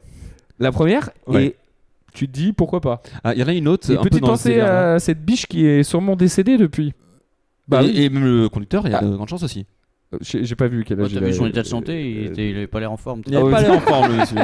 Il avait déjà l'air d'être à plusieurs Il y en a une autre de pub comme ça que j'ai pas mis. Il y en a une autre où c'est un mec qui il est sur un bateau de pêche et il balance des têtes de poissons coupées pour mettre du sang pour que ça attirer du requin. Les bestiaux. Voilà, du bestiau, voilà, de quoi pêcher. Et en fait, il se met en maillot, il plonge dans l'eau, dans le sang. Et après, ça te met le. C'est que des trucs comme ça. Ouais. Pour Devil May Cry, c'était quoi? C'était genre, il y avait tu poses tasse une de tasse, café, t'as un rond de café, c'est tout, c'était ça. Genre, il y avait ça, C'était la trace du rond de café sur un mur. Et il y avait écrit Devil May Cry. Et puis après, voilà. ça, force est de constater que ça marchait. Et ça a vachement bien marché. Ils ont essayé de changer l'image du jeu un peu, je pense, d'essayer de faire un truc un peu psyché. Et puis c'est des japonais, il y avait des trucs. Alors c'est une histoire. Le Third Place. Où tu vas là en disant c'est des japonais? Ils sont très philosophie, machin. C'est une histoire de. C'est une philosophie allemande de je sais plus quel type. Ah oui, c'est vrai, t'as raison, ça vient d'un philosophe allemand à la base. Comment il la s'appelle, troisième, pour ceux qui veulent troisième monde. savoir le nom de ce philosophe. C'est Gottlob Frege ou Frege, je sais pas comment on dit. Il faisait la pub pour du jeu vidéo sans montrer du jeu vidéo. Oui. Ouais, c'est ça. L'abstraction, c'était un peu. Alors, en même temps, les pubs qu'on a vues, c'était pas pour des jeux vidéo, c'était pour la console. C'est pour la console. Mais en même temps, ils n'avaient pas vraiment de jeux vidéo à vendre dans le sens où le truc qui s'est le plus vendu à la sortie de la PS2. C'est ce que c'est. Je pense que tout vient de là, le fait qu'ils ont rien à vendre. Le plus vendu pour être joué sur une PlayStation 2. PS2. Ouais. Le truc le plus vendu à l'époque à la sortie. À la sortie. Ouais. Il y a un truc qui est révolutionnaire aussi à la sortie. Je sais pas. Le DVD de Matrix. Ah oui, voilà, c'est ça, oui. Le DVD de Matrix. J'avais pas compris que c'était une question, oui. Je suis sourd. Pardon. Je suis sourd. Non, je crois que c'est... Oui, c'est vrai que c'est le DVD de Matrix qui a été le plus vendu. Et d'ailleurs, ce qui a largement aidé à la console à se vendre, c'est le fait qu'il y ait un lecteur DVD inclus. Et autre chose qui est révolutionnaire, la rétrocompatibilité avec la PS1 aussi. Ça, c'est tout nouveau. Et ça, c'est un truc que Sony a abandonné. Ils ont essayé sur la première version de la PS3. Ils ont arrêté après avec la PS3 Slim et la PS3 classique. Et toutes les PS2 ne sont pas rétrocompatibles non plus. Hein. Ah bon? Non, celle-ci ne l'est pas, par exemple. Mes jeux de PS1. La mienne l'était. Hein. C'est vrai, putain, moi, le lis pas. Ou alors peut-être que c'est ma lentille qui est décédée. Mais... Peut-être, mais c'est quand même dingue. C'est trop bien. C'est peut-être arrivé avec la Slim, la PS2 Slim. C'est très compliqué d'un point de vue architecture de console. C'est très compliqué d'un point de vue architecture de console de faire fonctionner des très vieux jeux. Ils ont essayé de le faire pour la PS5, ils ont admis ne pas avoir réussi à le faire. Oui. Alors, il y a une merde compliquée avec l'histoire de puce aussi, je crois. C'est ça. Après, tu sais, ce fameux truc de quand on veut, on veut. Sony a de l'argent. Hein. Sony a de l'argent. Ils pourraient investir là-dedans. Ils ont investi. Ouais. Ils n'ont pas réussi. Voilà. Ils auraient pu continuer à investir dedans. Moi, je suis pour la rétrocompatibilité. Rétroportabilité. T'as capté? Je suis pour ça, pour une raison simple, c'est que avec les années, on va oublier des produits culturels qu'il ne faut pas oublier. Et on est là pour en parler. Et bah voilà. Justement. De ces produits culturels. Non, parce que si possible d'arrêter de nous faire payer plein pot des jeux qui sont sortis à 20 ans. 20 et voire plus ans. Les remakes, c'est trop cool parce que ça permet de rejouer à des vieux jeux, mais nous les vendre 60 balles, c'est du vol. C'est du vol. La 8.6 à 8 €, c'est du vol. Ah oui, j'avais oublié ça. Ouais, là, ceux qu'on la ref. Et en parlant de très beaux jeux, il y en a un pléthore de très beaux jeux. Ouais, en fait, là, c'est une espèce Vice de medley. City, c'est un medley. J'ai mis pas mal de jeux, de vidéos de jeux auxquels vous avez forcément joué. Là, c'est le générique de GTA Vice City. J'ai pas mis GTA 3, je n'ai pas trouvé en super qualité. Donc j'aurais mis San Andreas. Et il arrivera. Il va finir par arriver. Toi, ton jeu préféré PS2, c'était quoi? Ratchet & Clank 2. Ah, c'est précis, dis donc. Ah oui, et je suis sûr que c'est ton premier jeu? Est-ce que c'est mon premier jeu? Non. Parce que parfois on a ce petit truc. C'est pas mon premier jeu. Mon premier jeu, c'est Pokémon Rouge. Ouais, mais pardon, sur PlayStation 2. Sur PlayStation 2, non, c'est iToy, mon premier jeu. Oh bah tiens. Ah, l'iToy. iToy, on en parlait. iToy qui était assez incroyable, qui était un jeu avec lequel il fallait brancher une webcam. Ouais, je l'ai aussi. Ouais. En vrai, c'est la Wii avant la Wii. Et c'est ce que j'allais dire, c'est ça, c'est révolutionnaire. Hein. C'est même la technologie qui a sorti la Xbox avec sa Kinect. Sa Kinect. Bah, c'est la Kinect avant la Kinect iToy. C'est ça qui est trop bien. Et c'était un bon jeu, mais en vrai, Ratchet & Clank 2 pour plein de choses. C'était un jeu incroyable. Moi je l'avais aussi, mais j'étais très mauvais aussi, je crois. C'est un jeu de plateforme tranquille. J'avais 12 ans, je crois. Je sais pas. En fait, je me souviens de l'avoir eu, mais je me souviens pas exactement jusqu'où j'y ai joué. Tu sais, il y a des trucs que tu t'oublies un peu quand t'es. Sinon, Crash Bandicoot, hein. Crash Bandicoot, je l'ai pas eu ça, ouais. Mais T'as ouais. pas eu Crash Bandicoot? Non, Crash, je l'avais c'est pas vraiment trop, non. Alors, Crash Bandicoot, moi c'est plus un souvenir de PlayStation 1, tu vois, c'est pas forcément un souvenir de PlayStation 2. Ah, il y a le. Mais il y a eu CTR sur PS2 bien sûr, il y a eu Crash Team Racing. Le Crash Team Racing que j'aime et qui ne veut plus tourner sur ma console. Ça c'est vraiment le gros truc que j'ai redécouvert cette semaine en jouant, c'est que tu mets la galette, tu n'es pas sûr qu'elle sera lue. Et ça tourne et ça tourne et ça tourne et ça tourne. Surtout sur des jeux qui ont 20 ans quoi. Ouais, mais alors le format DVD c'est particulier en fait, les données en plus commencent à s'effacer sur les formats DVD. On n'aura pas ce problème avec le Blu-ray normalement parce qu'il y a beaucoup plus de couches d'informations. Le DVD, plus ça va aller, plus ça sera compliqué de les lire et la lentille de la PlayStation 2 est particulièrement fragile. Ouais, d'accord. Donc si vous en avez des PlayStation 2 et que vous avez 20 € à mettre quelque part, mettez-les dans une nouvelle lentille toute neuve et votre machine fonctionnera à merveille. Mais il y a un truc que t'as pas sur la PS2 et que t'as sur les anciens jeux genre Super NES, c'est une pile de sauvegarde dans la cartouche qui devient obsolète et qu'il faut changer manuellement et refoutre. Là c'est très chiant parce que c'est chaque jeu faut changer la pile de sauvegarde. Donc ça c'est au moins il y a un truc qu'il n'y a pas sur les DVD, mais c'est vrai que tout est périssable donc au bout d'un moment ça va finir par ouais après je suis content d'avoir découvert quand même pas mal de jeux, même si aujourd'hui ou même il y avait un jeu, attends, j'essaie de m'en souvenir parce que vraiment il m'a marqué. Non, j'avais mes darons qui jouaient avec ma console, ma PlayStation 2. Je me souviens. iToy ? Non, ils jouaient à SOCOM 2, c'était un jeu de guerre. Ah ouais, SOCOM, j'avais complètement zappé ça. C'est pas un truc de coop ? C'était un jeu de guerre où en gros tu avais des missions et tu pouvais utiliser un casque qui était vendu avec le jeu et tu devais te donner des objectifs en parlant dans le casque et tout. C'est pas un truc à la Arma un peu où c'était vraiment une stratégie Non, c'était un mode histoire où tu Arma c'est en ligne en vrai. Arma non, il y avait des solos aussi un peu. Ah ouais, j'ai joué à Arma sur PSP mais en tout cas SOCOM 2 j'en ai un souvenir assez ouf. Et après Siberia qui était pareil un jeu d'aventure. Siberia je crois que je l'ai moi sur développé PS3. par Microids. Ouais. Studio français. Éditeur. Entre le rap français et les studios français, dis donc, mais qu'est-ce qu'on aime la France. Oui. Et quelle chance. On a de la chance. En vrai, oui, c'est vrai, oui. Quelle chance. On fait Rayman, les Legends et tout ça après, mais c'est plus tard ça. Oui, ça c'est Ubisoft. Écoutez, Ubisoft qui nous a servi un Beyond Good and Evil. Incroyable. Ouais. Incroyable. Ubisoft qui pourrait. Ça va dépendre de Assassin's Creed. Je vois, il y a du Sly Raccoon, de ouf. Sly Raccoon, super bien. Budokai Tenkaichi numéro 3, le meilleur des 3. Parlant d'exclusivité, il y a tous les JRPG genre Final Fantasy. Il y a aussi Killzone qui était un jeu sympa aussi. J'avais oublié l'existence de Killzone. C'était sympa Killzone. Oui, tout le monde se souvient d'Halo sur Xbox, mais tout le monde oublie Killzone. Oui, c'est vrai. En même temps, Halo, quelle musique. Halo, quel jeu tout court. Oui, quel jeu aussi. Mais on n'est pas là pour parler de Microsoft. L'année prochaine, la Xbox. Mais j'ai fait une petite sélection là en images de jeux. Est-ce que vous les avez joués ceux-là? Alors oui. Alors Ratchet & Clank c'est le premier. Star Wars Battlefront 2. Non, en fait c'est lui mon jeu préféré. Tu sais quoi, je l'ai refait cette semaine. Et j'ai pris un plaisir fou, mais un plaisir fou. Parce que le but de cette semaine-là, au-delà de préparer l'émission en jouant à des jeux, c'était de savoir si on a bien fait ou pas de les sortir du placard. Il se trouve que notre cher ami Prince of Persia 3 est une grosse daube. J'ai énormément souffert sur ce jeu. Mais alors Battlefront 2, quel banger, tout y est, la musique, le Battlefront 2, ils ont jamais réussi à refaire ce jeu alors que objectivement sur le papier c'est ultra simple. Hein. Tu refais la même chose. EA quand ils ont ressorti les Star Wars Battlefront, ils nous ont chié dessus littéralement. Star Wars Battlefront 2, il y avait Moi je me souviens, mon mode préféré c'est quand t'avais plein de modes qui étaient trop bien dans le jeu. T'avais le mode conquête ou le conquête galactique. T'avais ensuite le mode histoire où tu suivais les clones et leur évolution pour devenir après des Stormtroopers. Exactement. Et tu pouvais faire des matchmaking entre guillemets en écran split. Ça aussi ça me manque un petit peu. Il y a de moins en moins d'écran split aujourd'hui dans le jeu vidéo, mais qu'importe. En écran split, t'allais sur Mos Eisley. Et tu pouvais te battre avec des Dark Maul qui affrontaient des Mace Windu, qui affrontaient des Ki-Adi-Mundi. Et c'était un régal. Et c'est marrant que tu parles de ça, d'écran partagé, parce que Choufi qui est dans le chat ce soir, on a eu une partie ensemble sur le Battlefront 1 qui est mémorable et on s'en souvient encore, alors que ça fait plus de 15 ans qu'on l'a joué, on s'en souvient encore, c'est dire si le jeu est trop fort et cette console est puissante en termes de souvenirs. Battlefront 1, il était plus dur que Battlefront 2, j'en ai souvenir là. Moi, pour moi, aussi, j'ai un souvenir où c'était impossible de buter genre des Jedi sur Battlefront 1, alors que Battlefront 2 c'était ok. Et pas de Jedi dans Battlefront 1. Alors, il n'y avait pas un truc. C'est pas Clone Wars, un truc du genre aussi. Il y avait un jeu Clone Wars qui était bien, je crois. Ah ouais? Je sais plus, j'avais une trilogie sur GameCube, mais je sais plus lequel c'était. Et Battlefront qui a eu le droit à plein de spin-off, on va dire, sur PSP notamment.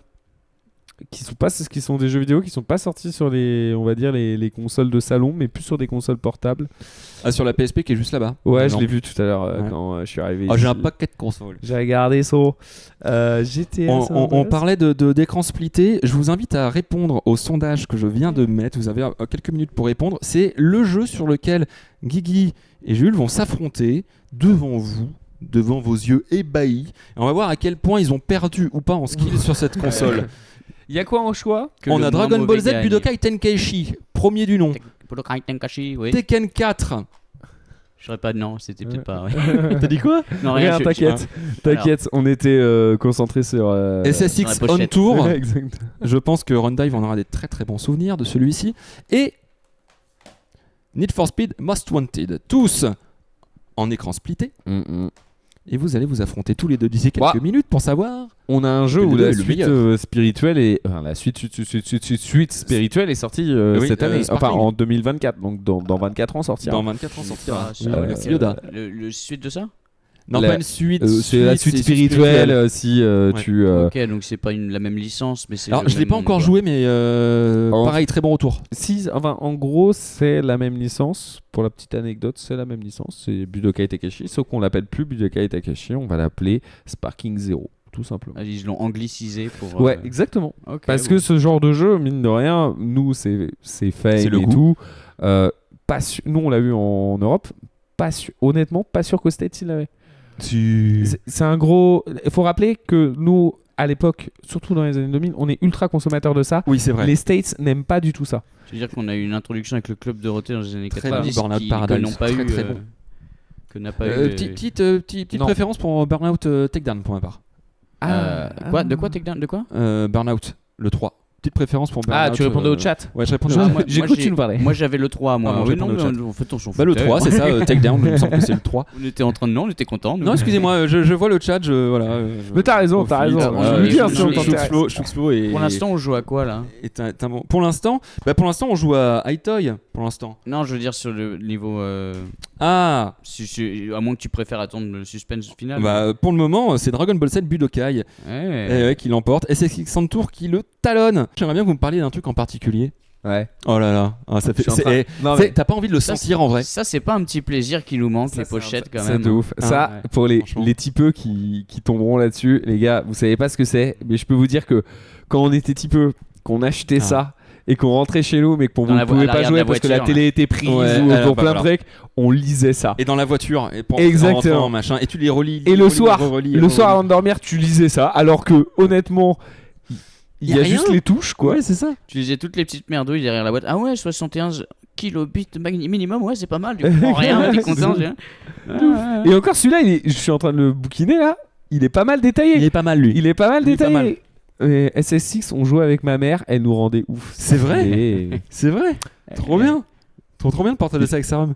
J'ai envie de revoir l'intro de ce jeu parce que les intros DBZ. des openings des Budokai Tenkaichi sont tous excellents. Écoute, j'ai vu tout à l'heure, elle est folle. J'avais ces cartes à collectionner. Oui. Excellent. Attendez, vous voyez pas. Madeleine, il faut que je vous montre ça. Zoom. Attends, mais regarde, on va prendre celle-ci. Hop. Je sais pas si vous voyez bien le focus, il est sur moi, malheureusement. Ça, ces cartes à collectionner avec les decks et tout. Waouh! Et tu sais quoi, ces cartes à collectionner, normalement, quand tu achètes ce jeu-là, tu avais une carte Sangoku Saiyan 1 avec. Incroyable. Ouais. Que je n'ai plus ici, mais qui est chez mes parents. Voilà, pour info. Ta curiosité à payer en Madeleine. Exactement. Quelle belle Madeleine de Proust. Mais oui, c'est formidable. Et autre Madeleine de Proust, c'est celle que vous partagez tous les deux, que vous avez en commun. Il va nous reparler de... je vais vous parler, évidemment, excusez-moi, je vais vous parler de High-Toy. Ah oui. Est-ce que vous allez voir la présentation? Avec plaisir. Bienvenue dans l'univers de High-Toy. Tu as certainement hâte de jouer. Mais si c'est la première fois que tu joues avec High-Toy, tu dois apprendre à t'en servir pour pouvoir pleinement t'amuser. C'est pas compliqué. Les seules choses dont tu aies besoin sont une PlayStation 2, une télé et un joueur. Tiens, toi par exemple. D'abord, branche la caméra sur l'un des 2 connecteurs USB de ta console PS2. Mais cette vidéo que tu tapais à chaque lancement de jeu, que tu pouvais passer quand même, c'était pas des tarbas. Ça aurait été chez Nintendo, je suis sûr qu'on n'aurait pas pu la passer, ce truc-là. Oui. Quel jeu génial. Moi, je me souviens ultra de sport. Collectif.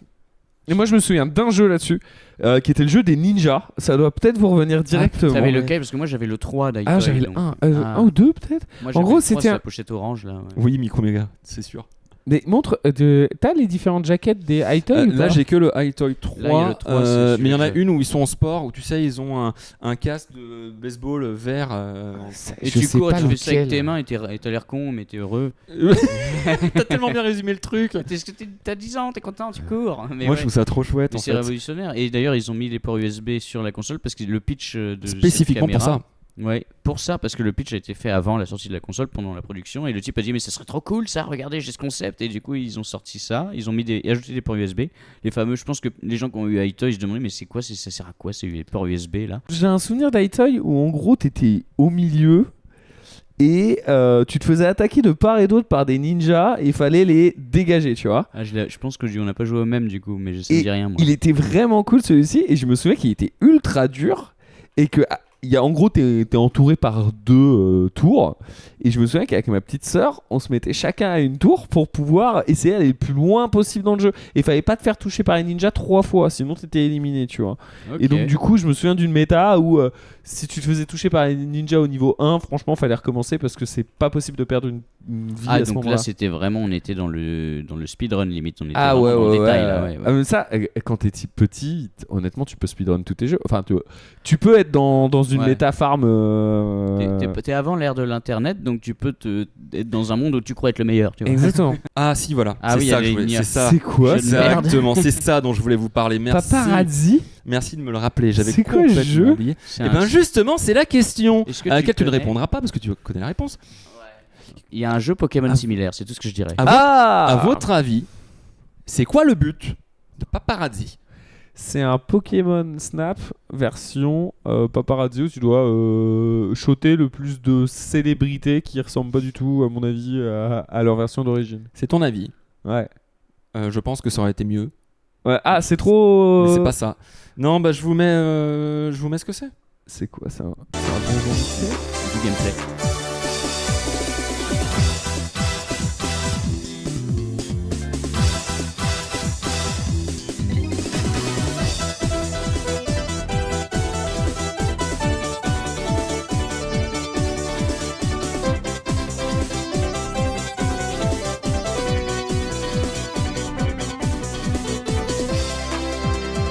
Voilà.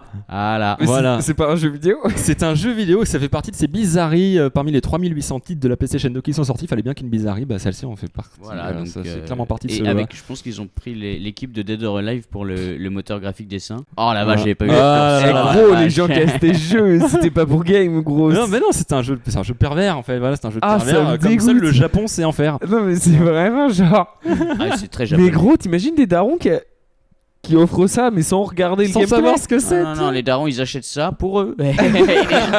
Au lit les gosses ils disent et ils insèrent le CD. Et bah tu vois, et pas que le CD à mon avis, mais tu vois tout à l'heure je disais que mes darons jouaient à la PlayStation 2, ils jouaient pas à ce jeu-là. Voilà, je te le c'est bien de le préciser quand même, effectivement. Voilà. Effectivement. C'est quoi cette horreur, les gars? Du coup. Eh bien, écoutez, on va passer d'une horreur à un banger. Oui, let's go. Qu'est-ce que vous en dites? J'ai envie de jouer. Coup, on prend nos petites manettes. Tu vas avoir le droit à ton introduction que tu voulais voir, et je vais te mettre le son. C'est trop bien. Je vais te mettre le son. Spike dans Buffy contre les vampires. Bien sûr. Voilà, 2000. All the way. Ah oui, ça y est, je m'en souviens. Ah putain, ouais, je l'avais aussi en fait. Ah, c'est beau. Hein. Ou un voisin l'avait.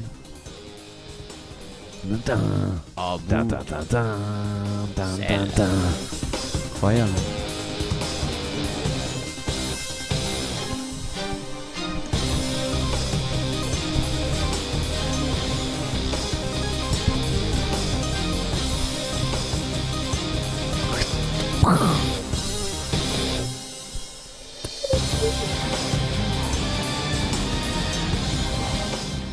c'est génial. Ah, c'est magnifique.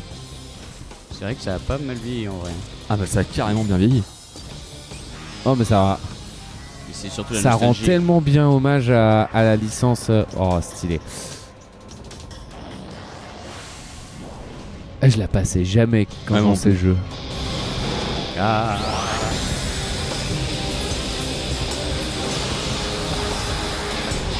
Il dit rien.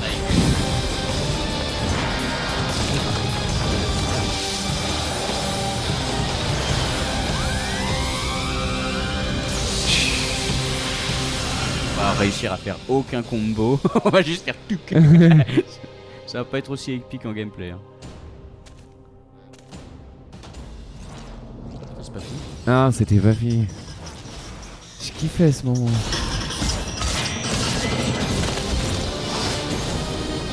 Oh, ça c'est un peu vieilli. Ils ont peut-être envie de Ken. On sait pas. Yes. Bienvenue dans Dragon Ball Z Budokai Tenkaichi. Allez, on pose. J'espère que y a tous les personnages. Oula, j'espère non. que le jeu a été platiné. Le jeu n'a pas été platiné, il l'a été, il fut un temps, il l'a été. Attends, on va voir 2 personnages en fait. Tu vois dans Duel. Duel. Ouais, Duel, c'est ça. Ouais, non, il y a quand même pas mal de persos en vrai. C'est l'heure du. Je me souviens, avec ma petite sœur, on passait notre temps à refaire les combats en boucle. Et puis il y avait un mode de jeu qui était trop bien, tu sais, où tu. C'était dans celui-ci ? Ouais, dès le départ, ouais, dès ce jeu-là, ouais. Fallait quand même. Il y avait pas tant de persos que ça hein, pour l'époque. Est-ce que. Alors. On peut pas les faire se transformer ? Non, là t'auras pas les évolutions. En fait, comme j'ai relancé le jeu oui. pour la première fois là, tout à l'heure pour être sûr qu'il fonctionnait. Donc j'ai plus de mémoire, j'ai que dalle. Et Mirai Trunks.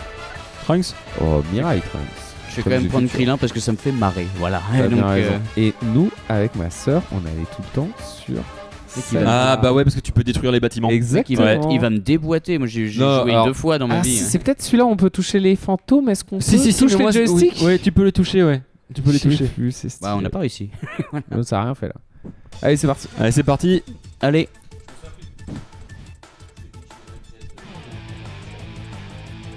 À votre avis, qui va l'emporter entre les deux ? Moi j'ai ma petite idée hein, personnellement, mais j'ai pas dit que c'était toi. Ready, go.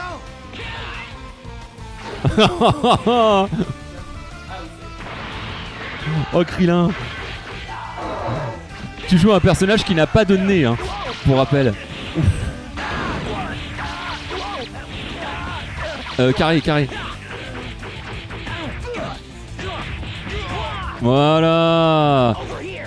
Tu peux recharger ton ki en faisant R2, L2 pardon, L2 aussi. Oh bah, pas perdu de temps. L2 triangle. L2 triangle et t'arrives à faire quelque chose normalement, mais faut avoir rechargé sa barre. Wow.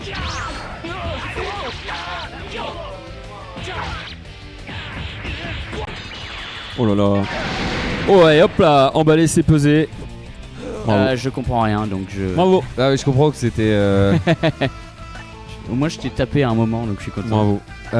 J'ai kiffé rejouer à ce jeu. Voilà, je me suis fait laver le cul. Il manque des persos, je crois, mais je me rends pas compte. Il manque des persos, normalement, tu sais, tu peux les avoir en Saiyan et compagnie, machin. Mais là, ok. Bon, oui, on est d'accord. On comme un Saiyan. Ok.